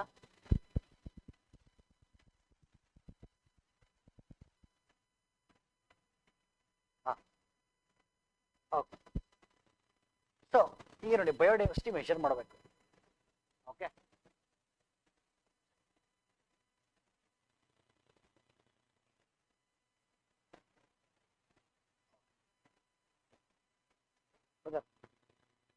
ಬಯೋಡೈವರ್ಸಿಟಿನ ಮೆಷರ್ ಯಾಕೆ ಮಾಡಬೇಕು? ಕನ್ಸರ್ವ್ ಮಾಡೋದಕ್ಕೋಸ್ಕರ ಮೆಷರ್ ಮಾಡಬೇಕು. ಬಯೋಡೈವರ್ಸಿಟಿ ಮೆಷರ್ ಮಾಡೋದಕ್ಕೆ ನಾವು 3 ಟೂಲ್ಸ್ ಯೂಸ್ ಮಾಡ್ತೀವಿ: alpha diversity, beta diversity, gamma diversity. ಇಲ್ಲಿ ಅಬ್ಸರ್ವ್ ಮಾಡಿ. ಓಕೆ, ಇಲ್ಲಿ ಲೆಸನ್ ಇದು ಇಕೋಸಿಸ್ಟಮ್ ಎ ಅಂತ ಇಟ್ಕೊಳ್ಳೋಣ. This is ecosystem B, this is ecosystem C. ಆಯ್ತು, ecosystem A, ecosystem B, ecosystem C. ಈಗ ಇಕೋಸಿಸ್ಟಮ್ ಏನಲ್ಲಿ ಬಯೋಡೈವರ್ಸಿಟಿ ಮೆಜರ್ ಮಾಡಬೇಕು ಅಂದ್ರೆ ಏನ್ ಮಾಡ್ತೀರಾ? ಇಕೋಸಿಸ್ಟಮ್ ಏನಲ್ಲಿ ಬಯೋಡೈವರ್ಸಿಟಿ ಮೆಜರ್ ಮಾಡಬೇಕು ಅಂದ್ರೆ ಏನ್ ಮಾಡ್ತೀರಾ? ಅಲ್ಲಿರಂತ ಸ್ಪೀಶೀಸ್ಗಳನ್ನು ಕೌಂಟ್ ಮಾಡ್ತೀವಿ, ಕರೆಕ್ಟಾ? Yes R no? ಓಕೆ, ಇಲ್ಲಿ ಎಷ್ಟು ಸ್ಪೀಶೀಸ್ ಇದೆ? 4 ಇದೆ. ಇಲ್ಲೆಷ್ಟಿದೆ? 3 ಇದೆ. ಇಲ್ಲೆಷ್ಟಿದೆ? 2 ಇದೆ. ಓಕೆ, ಅಲ್ಲಿಗೆ ಕೇಳಿಸ್ಕೊಳ್ಳಿ. ಒಂದು ಇಕೋಸಿಸ್ಟಮ್ ಅಲ್ಲಿ ನೀವು ಸ್ಪೀಶೀಸ್ ನ ಕೌಂಟ್ ಮಾಡ್ತಾ ಇದ್ದೀರಾ. Okay, the average number of species present in the ecosystem is called as alpha diversity. ಒಂದು ಪರಿಸರ ವ್ಯವಸ್ಥೆಯಲ್ಲಿ ಕಂಡುಬರುವ ಪ್ರಭೇದಗಳ ಸರಾಸರಿಯನ್ನು ನಾವು ಆಲ್ಫಾ ವೈವಿಧ್ಯತೆ ಅಂತ ಕರಿತೀವಿ. The average number of species present, ಕೇಳಿಸ್ಕೊಳ್ಳಿ, the average number of species present in the ecosystem is called as alpha diversity. ಒಂದು ಪರಿಸರ ವ್ಯವಸ್ಥೆಯಲ್ಲಿ ಕಂಡುಬರುವ ಪ್ರಭೇದಗಳ ಸರಾಸರಿ ಆಲ್ಫಾ ವೈವಿಧ್ಯ. ಓಕೆ, ಈಗ ಬೀಟಾ ಬರೋಣ. ನಾವು ಲಿಸನ್, ಇಲ್ಲಿ ಆಲ್ಫಾ ಡೈವರ್ಸಿಟಿ ಎಷ್ಟಿದೆ? 4 ಇದೆ. ಇಲ್ಲಿ ಎಷ್ಟಿದೆ? ಇಲ್ಲಿ 4 ಇರ್ಬೇಕಾಯ್ತಲ್ಲ. Group of similar organism is called one species. Group of similar organism is called one species. ಹೌದಾ ಇಲ್ಲ? ಈಗ ನೋಡಿ, let us compare please. Beta diversity ಅಂದೇನು ಅಂತ ಹೇಳ್ತಾ ಇರೋದು ಕರೆಕ್ಟಾಗಿ ಕೇಳಿಸ್ಕೋಬೇಕು. ಈಗ 2 ಅಕ್ಕಪಕ್ಕದ ಇಕೋಸಿಸ್ಟಮ್ಸ್ ಅನ್ನ ನಾನು ಕಂಪೇರ್ ಮಾಡೋದು. ಅಕ್ಕಪಕ್ಕದೇ ಮಾಡಬೇಕು. ಫಾರ್ ಎಕ್ಸಾಂಪಲ್ ಪ್ರಾಕ್ಟಿಕಲ್, ಇದು ಬಂಡೀಪುರ ತಗೊಳ್ಳೋಣ, ಇದು ನಾಗರಹೊಳೆ ತಗೊಳ್ಳೋಣ, ಅಕ್ಕಪಕ್ಕದಲ್ಲೇ ಇದೆ. ಆಯ್ತಾ? ಈಗ ಬಂಡೀಪುರದಲ್ಲಿ ಎಷ್ಟಿದೆ? ಎಷ್ಟು ಸ್ಪೀಶೀಸ್ ಇದಾವೆ? 3. ಇಲ್ಲಿ ನಾಗರಹೊಳೆಯಲ್ಲಿ ಎಷ್ಟಿದಾವೆ? 4. ಬದರ್ ನೀವು ಎಲ್ಲಿವರೆಗೂ ಕಂಪೇರ್ ಮಾಡಲ್ವೋ, 2 ಅಡ್ಜಸೆಂಟ್ ಇಕೋಸಿಸ್ಟಮ್ ಕಂಪೇರ್ ಮಾಡಲ್ವೋ, ಎಲ್ಲಿ ಜಾಸ್ತಿ ಇದೆ ಎಲ್ಲಿ ಕಮ್ಮಿ ಇದೆ ಅಂತ ಗೊತ್ತಾಗಲ್ಲ. Yes R no? ಈಗ ಬರೀ ಬಂಡೀಪುರ ತಗೊಂಡಿದ್ರೆ ನೀವು ನಾಗರಹೊಳೆ ಕಂಪೇರ್ ಮಾಡುತ್ತಲ್ಲ, 3 ಅಂತ ಗೊತ್ತಾಗ್ತಿತ್ತು. ಅಲ್ಲಿ ಜಾಸ್ತಿನೋ ಕಮ್ಮಿ ಅಂತ ಹೆಂಗ್ ಗೊತ್ತಾಗುತ್ತೆ? ಅದು ಜಾಸ್ತಿನೋ ಕಮ್ಮಿ ಇದೆನೋ ಗೊತ್ತಾಗೋದು ಯಾವಾಗ? When you compare. ಹಂಗಂತೇಳಿ ನೀವು ನಾಮದಪ್ಪ ನ್ಯಾಷನಲ್ ಪಾರ್ಕ್ ಅರುಣಾಚಲ್ ಪ್ರದೇಶವನ್ನ ಬಂಡೀಪುರಕ್ಕೆ ಕಂಪೇರ್ ಮಾಡೋಕ್ಕಾಗಲ್ಲ. ಇಲ್ಲಿ ಅಕ್ಕಪಕ್ಕದೇ ಕಂಪೇರ್ ಮಾಡಬೇಕು. ಓಕೆ, ಯಾಕೆಂದ್ರೆ ಅಕ್ಕಪಕ್ಕದ ಕಂಪೇರ್ ಮಾಡಿದಾಗ ಎಲ್ಲಿ ಜಾಸ್ತಿ ಇದೆ ಎಲ್ಲಿ ಕಮ್ಮಿ ಇದೆ ಅಂತ ಗೊತ್ತಾಗುತ್ತೆ. ಎಲ್ಲಿ ಕಮ್ಮಿ ಇದೆಯೋ ಅಲ್ಲಿ ಕನ್ಸರ್ವೇಷನ್ ಮಾಡ್ತೀವಿ. ಆಯ್ತಾ? ಓಕೆ, ಏನು ನೋಡಿ, 2 ಅಕ್ಕಪಕ್ಕದ ಪರಿಸರ ವ್ಯವಸ್ಥೆಗಳಲ್ಲಿ ಕಂಡುಬರುವ ಪ್ರಭೇದಗಳ ಸರಾಸರಿಯನ್ನ ಬೀಟಾ ಡೈವರ್ಸಿಟಿ ಅಂತ ಕರೀತೀವಿ. ಯಾಕೆ ಅಕ್ಕಪಕ್ಕ ಕಂಪೇರ್ ಮಾಡ್ತೀವಿ ಗೊತ್ತಾಯ್ತು ನಿಮ್ಗೀಗ? The average number of species present in the adjacent ecosystems is called as beta diversity. 2 ಅಕ್ಕಪಕ್ಕದ ಪರಿಸರ ವ್ಯವಸ್ಥೆಗಳಲ್ಲಿ ಕಂಡುಬರುವ ಪ್ರಭೇದಗಳ ಸರಾಸರಿಯನ್ನ ಬೀಟಾ ಡೈವರ್ಸಿಟಿ ಅಂತ ಕರೀತೀವಿ. ಆಯ್ತಾ? ಈಗ ಯಾರೋ ಕೇಳಿದ್ರು, ಜಗತ್ತಿನ ಒಟ್ಟು ಬಯೋಡೈವರ್ಸಿಟಿ ಎಷ್ಟಿದೆ? ಭಾರತದ ಒಟ್ಟು ಬಯೋಡೈವರ್ಸಿಟಿ ಎಷ್ಟಿದೆ? ಏಷ್ಯಾದ ಒಟ್ಟು ಬಯೋಡೈವರ್ಸಿಟಿ ಎಷ್ಟಿದೆ? ಕರ್ನಾಟಕದ ಒಟ್ಟು ಬಯೋಡೈವರ್ಸಿಟಿ ಎಷ್ಟಿದೆ ಅಂತ ಅಂದ್ರೆ ಅರ್ಥ ಏನ್ ಹೇಳಿ? ಇಟ್ ಮೀನ್ಸ್ ಅವರು they are asking about biodiversity for larger geographical area. Yes or no? Okay, biodiversity of larger geographical area is represented by gamma diversity. ಅರ್ಥ ಆಗ್ತಿದ್ಯಾ? ಒಂದು ದೊಡ್ಡ ಭೌಗೋಳಿಕ ಪ್ರದೇಶದ ಜೀವ ವೈವಿಧ್ಯತೆಯನ್ನ ನಾನು ಗಾಮಾ ಡೈವರ್ಸಿಟಿಯಿಂದ ರೆಪ್ರೆಸೆಂಟ್ ಮಾಡ್ತೀನಿ. ಸರ್, ಆ ಪ್ರದೇಶದ ಗಾಮಾ ಬೇಕು ಅಂತಂದಾಗ ಗಾಮಾ ಹೆಂಗ್ ಸಿಗುತ್ತೆ ಗೊತ್ತಾ? ಆ ಪ್ರದೇಶದಲ್ಲಿ ಕಂಡು ಬರುವಂತ ಎಲ್ಲ ಆಲ್ಫಾಗಳನ್ನ ಆಡ್ ಮಾಡಿದಾಗ ಗಾಮಾ ಸಿಗುತ್ತೆ. ಅಲ್ಲಿ ಮ್ಯಾಥಮೆಟಿಕಲ್ ನಂಬರ್ಸ್ ತಪ್ಪಿದೆ, ತಲೆ ಕೆಡಿಸ್ಕೊಬಿಡಿ, ಕಾನ್ಸೆಪ್ಟ್ ಅರ್ಥ ಮಾಡ್ತೀವಿ. Okay, come again sir. Okay, alpha ವೈವಿಧ್ಯತೆ ಅಂದ್ರೆ ಡೆಫಿನೇಷನ್ ಒಂದು ಪರಿಸರ ವ್ಯವಸ್ಥೆಯಲ್ಲಿ ಕಂಡು ಬರುವ ಪ್ರಭೇದಗಳ ಸರಾಸರಿ. ಬೀಟಾ ವೈವಿಧ್ಯತೆ 2 ಅಕ್ಕಪಕ್ಕದ ಪರಿಸರ ವ್ಯವಸ್ಥೆಗಳಲ್ಲಿ ಕಂಡು ಬರುವ ಪ್ರಭೇದಗಳ ಸರಾಸರಿ. ಗಾಮಾ ಅಂತಂದ್ರೆ ಒಂದು ದೊಡ್ಡ ಭೌಗೋಳಿಕ ಪ್ರದೇಶದ ಬಯೋಡೈವರ್ಸಿಟಿಯನ್ನು ನಾವು ಗಾಮಾ ಇಂದ ರೆಪ್ರೆಸೆಂಟ್ ಮಾಡ್ತೀವಿ. ಆ ಗಾಮಾ ಬೇಕು ಅಂತಂದಾಗ ಎಲ್ಲ ಆಲ್ಫಾಗಳನ್ನ ಆಡ್ ಮಾಡ್ತೀವಿ. ಆಯ್ತಾಯ್ತಾ? ಈಗ ಲಿಸನ್. ಒಂದು ಪ್ರದೇಶದಲ್ಲಿ ಜೀವ ವೈವಿಧ್ಯತೆಯನ್ನು ನಿರ್ಧರಿಸುವ 2 ಅಂಶಗಳು. ಅಂದ್ರೆ ಒಂದು ಪ್ರದೇಶ ತಗೊಂಡ್ರೆ ಅಲ್ಲಿ ಬಯೋಡೈವರ್ಸಿಟಿ ಜಾಸ್ತಿ ಇರಬೇಕಾ ಕಮ್ಮಿ ಇರಬೇಕಾ ಅಂತೇಳಿ ಡಿಸೈಡ್ ಮಾಡುವಂತ 2 ಫ್ಯಾಕ್ಟರ್ಸ್ ಯಾವ್ದು? ಓಕೆ, ಈಗ ಪಟ್ಟಣಂಗೆ ನೋಡಿ, first one is habitat stress ಅಂತ ಕರಿತೀವಿ. ಆವಾಸ ಸ್ಥಾನದ ಮೇಲಿನ ಒತ್ತಡ. ಬ್ರದರ್, ಈ ಒಂದು ಪ್ರದೇಶದಲ್ಲಿ ಪೊಲ್ಯೂಷನ್ ಜಾಸ್ತಿ ಆಗ್ತಾ ಇದೆ, ಗ್ಲೋಬಲ್ ವಾರ್ಮಿಂಗ್ ಜಾಸ್ತಿ ಆಗ್ತಾ ಇದೆ, ಕ್ಲೈಮೇಟ್ ಚೇಂಜ್ ಜಾಸ್ತಿ ಆಗ್ತಿದೆ ಅಂದ್ರೆ ಆ ಜಾಗದಲ್ಲಿ ಹ್ಯಾಬಿಟೇಟ್ ಸ್ಟ್ರೆಸ್ ಜಾಸ್ತಿ ಆದ್ರೆ ಬಯೋಡೈವರ್ಸಿಟಿ, ಹ್ಯಾಬಿಟೇಟ್ ಸ್ಟ್ರೆಸ್ ಕಡಿಮೆ ಆದ್ರೆ ಬಯೋಡೈವರ್ಸಿಟಿ. ಎರಡನೇದು ಜಿಯೋಗ್ರಾಫಿಕಲ್ ಐಸೋಲೇಷನ್, ಭೌಗೋಳಿಕ ಪ್ರತ್ಯೇಕತೆ ಅಂತ ಕರಿತೀವಿ. ಓಕೆ, ಭೌಗೋಳಿಕ ಪ್ರತ್ಯೇಕತೆ ಅಂತ ಕರಿತೀವಿ. Okay, yes brother, geographically different places ಜಾಸ್ತಿ ಆದಷ್ಟು ಬಯೋಡೈವರ್ಸಿಟಿ ಜಾಸ್ತಿ ಆಗುತ್ತೆ. ಮಾತಾಡಬೇಕು ಬ್ರೋ. ಭೌಗೋಳಿಕವಾಗಿ ಭಿನ್ನ ಪ್ರದೇಶಗಳು ಹೆಚ್ಚಾದಷ್ಟು ಬಯೋಡೈವರ್ಸಿಟಿ. ಅರ್ಥ ಆಗ್ಲಿಲ್ಲ? ಅರ್ಥ ಆಗ್ತಿದೆ? ಅರ್ಥ ಆಗ್ತಿಲ್ಲ? ಈಗ ನೋಡ್ರಿ, ಈಗ ವೆಸ್ಟರ್ನ್ ಘಾಟ್ಸ್ ಇದ್ದಂಗೆ ಹಿಮಾಲಯಾಸ್ ಇಲ್ಲ, ಹಿಮಾಲಯಸ್ ಇದ್ದಂಗೆ ಅಂಡಮಾನ್ ನಿಕೋಬರ್ ಇಲ್ಲ, ಅಂಡಮಾನ್ ನಿಕೋಬರ್ ಇದ್ದಂಗೆ ನಾರ್ತ್ ಈಸ್ಟರ್ನ್ ಸ್ಟೇಟ್ಸ್ ಇಲ್ಲ. ಜಿಯೋಗ್ರಾಫಿಕಲಿ ಡಿಫ್ರೆಂಟ್ ಪ್ಲೇಸಸ್ ಜಾಸ್ತಿ ಆದಷ್ಟು ಪ್ರಭೇದಗಳ ವೈವಿಧ್ಯತೆ. ಓಕೆ, ಇದೊಂದು. ಮೂರನೇದು ಡಾಮಿನೆನ್ಸ್ ಆಫ್ ಸ್ಪೀಶೀಸ್. ಯಾವುದೋ ಒಂದು ಸ್ಪೀಶೀಸು ಜಗತ್ತನ್ನ ಡಾಮಿನೇಟ್ ಮಾಡ್ತಾ ಹೋದಂಗೆ ಬಯೋಡೈವರ್ಸಿಟಿ ಕಡಿಮೆ ಆಗುತ್ತೆ. Sir no? ನೋಡಿ, human species is dominating the world. ನಾವು ಡಾಮಿನೇಟ್ ಮಾಡ್ತೀವಿ. ನಾವು ಡಾಮಿನೇಟ್ ಮಾಡ್ತಿರೋದಕ್ಕೆ ಬಯೋಡೈವರ್ಸಿಟಿ ಕಡಿಮೆ ಆಗ್ತದೆ. Yes R no boss? ನಾವ್ ಹೆಂಗ್ ಗೊತ್ತಾ, ನಾವು 1.5 ಮಿಲಿಯನ್ ಸ್ಪೀಶೀಸ್ ಅಲ್ಲಿ ನಾವು ಒಂದು ಸ್ಪೀಶೀಸ್ ಅಂತ ಅನ್ಕೊಂಡಿಲ್ಲ, ನಮಗೋಸ್ಕರ 1.5 ಮಿಲಿಯನ್ ಸ್ಪೀಶೀಸ್ ಅನ್ಕೊಂಡಿದೀವಿ. ಅರ್ಥಲ್ಲಿ ನಾವು ಅನ್ಕೊಂಡಿಲ್ಲ, ನಮಗೋಸ್ಕರ ಅರ್ಥ ಅಂತ ಅನ್ಕೊಂಡಿದೀವಿ. ಎನ್ವಿರಾನ್ಮೆಂಟ್ ಅಲ್ಲಿ ನಾವು ಅನ್ಕೊಂಡಿಲ್ಲ, ನಮಗೋಸ್ಕರ ಎನ್ವಿರಾನ್ಮೆಂಟ್ ಅನ್ಕೊಂಡಿದೀವಿ. This is called as domination. Okay, ಈಗ ಎಕಲಾಜಿಕಲ್ ನಿಶ್ ನಿಮಗೆ ಗೊತ್ತು. ಓಕೆ, ಎಕ್ಸ್ಪ್ಲೈನ್ ಮಾಡಿದ್ದೀನಿ. ಈಗ ಎಕಲಾಜಿಕಲ್ ನಿಶ್ ಜಾಸ್ತಿ ಆದಷ್ಟು ಪ್ರಭೇದಗಳ ಉಳಿವು ಜಾಸ್ತಿ ಆಗುತ್ತೆ, ಬಯೋಡೈವರ್ಸಿಟಿ ಜಾಸ್ತಿ. ಎಡ್ಜ್ ಎಫೆಕ್ಟ್ ನಿಮಗೆ ಗೊತ್ತು, ಈಕೋಟೋನ್ ರೀಜನ್. ಓಕೆ, ಎಡ್ಜ್ ಎಫೆಕ್ಟ್ ಜಾಸ್ತಿ ಆದಷ್ಟು ಬಯೋಡೈವರ್ಸಿಟಿ, ಎಡ್ಜ್ ಎಫೆಕ್ಟ್ ಕಮ್ಮಿ ಆದಷ್ಟು ಬಯೋಡೈವರ್ಸಿಟಿ. Geological history. ಅದರ ಒಂದು ಪ್ರದೇಶ ಕೆಡಿಸ್ಕೊಳ್ಳಿ, ಒಂದು ಪ್ರದೇಶದ ಇತಿಹಾಸ ತುಂಬಾ ಹಳೆಯದಾದಷ್ಟು ಅಲ್ಲಿ ಬಯೋಡೈವರ್ಸಿಟಿ. ಒಂದು ಯೋಚನೆ ಮಾಡ್ರಿ, ಈಗ ಅಮೆಜಾನ್ ಕಾಡುಗಳು ಫಾರ್ಮೇಶನ್ ಆಗ್ಬಿಟ್ಟು 1000 ವರ್ಷ ಆಗಿದಾವೆ ಅಂತ ಇಟ್ಕೊಳ್ಳಿ. ಬನ್ನರಘಟ್ಟ ನ್ಯಾಷನಲ್ ಪಾರ್ಕ್ ಫಾರ್ಮೇಶನ್ ಆಗಿ 100 ವರ್ಷ ಆಗಿದಾವೆ ಅಂತ ಇಟ್ಕೊಳ್ಳಿ. ಬಯೋಡೈವರ್ಸಿಟಿ ಎಲ್ಲಿ ಜಾಸ್ತಿ ಇರುತ್ತೆ?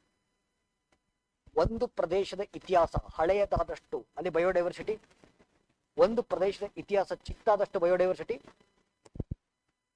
These are the parameters that decide the formation of these are the parameters that decide the amount of biodiversity.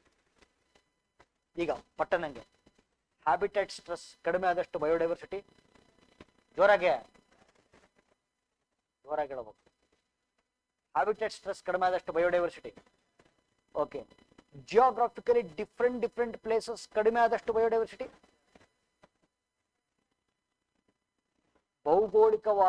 ಭೌಗೋಳಿಕವಾಗಿ ಭಿನ್ನ ಪ್ರದೇಶಗಳು ಕಡಿಮೆ ಆದಷ್ಟು biodiversity. Okay, domination of species ಜಾಸ್ತಿ ಆದಷ್ಟು ಬಯೋಡೈವರ್ಸಿಟಿ ಕಡಿಮೆನೇ ಜಾಸ್ತಿನಾ? ಕಡಿಮೆ. ಎಕಲಾಜಿಕಲ್ ನಿಶಸ್ ಜಾಸ್ತಿ ಆದಷ್ಟು, ಎಡ್ಜ್ ಎಫೆಕ್ಟ್ ಕಡಿಮೆ ಆದಷ್ಟು, ಹಿಸ್ಟ್ರಿ ದೊಡ್ಡದಾದಷ್ಟು, ಹಿಸ್ಟ್ರಿ ಚಿಕ್ಕದಾದಷ್ಟು. ಎಲ್ಲ ಆದ್ಮೇಲೆ ಗೊತ್ತಾಗಿದ್ದ ಸತ್ಯ ಏನು ಅಂತಂದ್ರೆ, ಜಗತ್ತಿನ ಒಟ್ಟು ನೋಡಿ, IUCN ಸಂಸ್ಥೆ ಪ್ರಕಾರ, international union of conservation of nature ಪ್ರಕಾರ, ಜಗತ್ತಿನ ಒಟ್ಟು ಬಯೋಡೈವರ್ಸಿಟಿ ಬಂದು 1.5 ಮಿಲಿಯನ್ ಸ್ಪೀಶೀಸ್. ಜಗತ್ತಿನ ಒಟ್ಟು ಬಯೋಡೈವರ್ಸಿಟಿಯಲ್ಲಿ ಭಾರತದ ಪಾಲು 8%. Okay, India is hosting 8% of global biodiversity. ಗೊತ್ತಾಗ್ತಿದ್ಯಾ? Yes R no? ಸೊ ಈಗ ನಿಲ್ಸಿರೋಣ. ಓಕೆ, 8:30 ಆಯ್ತು. ನಮ್ಮ ಮನೆಗೆ ಹೋಗಿ ಊಟ ಗೀಟ ಮಾಡಿ ಮತ್ತೆ ನಾಳೆ ಬನ್ನಿ, ನಾಳೆ ಒಂದು ಅರ್ಧ ಗಂಟೆ ಜಾಸ್ತಿ ತಗೋಣ. ಅರ್ಥ ಆಗ್ತಿದ್ಯಾ? ಓಕೆ, ಎನ್ವಿರಾನ್ಮೆಂಟ್ ಅರ್ಥ ಆಯ್ತಾ? ಯಾವ್ದು ಚೆನ್ನಾಗಿತ್ತು, ಕರೆಂಟ್ ಅಫೇರ್ಸ್ ಎನ್ವಿರಾನ್ಮೆಂಟ್? ಹೌದಾ? ಓಕೆ. ನಾಳೆ ಬ್ರದರ್ ಟೈಮಿಂಗ್ಸ್ 5:30. 5:30 ಇಲ್ಲ ಅಂತಂದ್ರೆ 5 ಬರ್ತೀರಾ? 5 to 8 ಮಾಡೋಣ, 5:30 to 8:30 ಮಾಡೋಣ. 5 to 8 ಮಾಡೋಣ. 5 to 8 ಡನ್.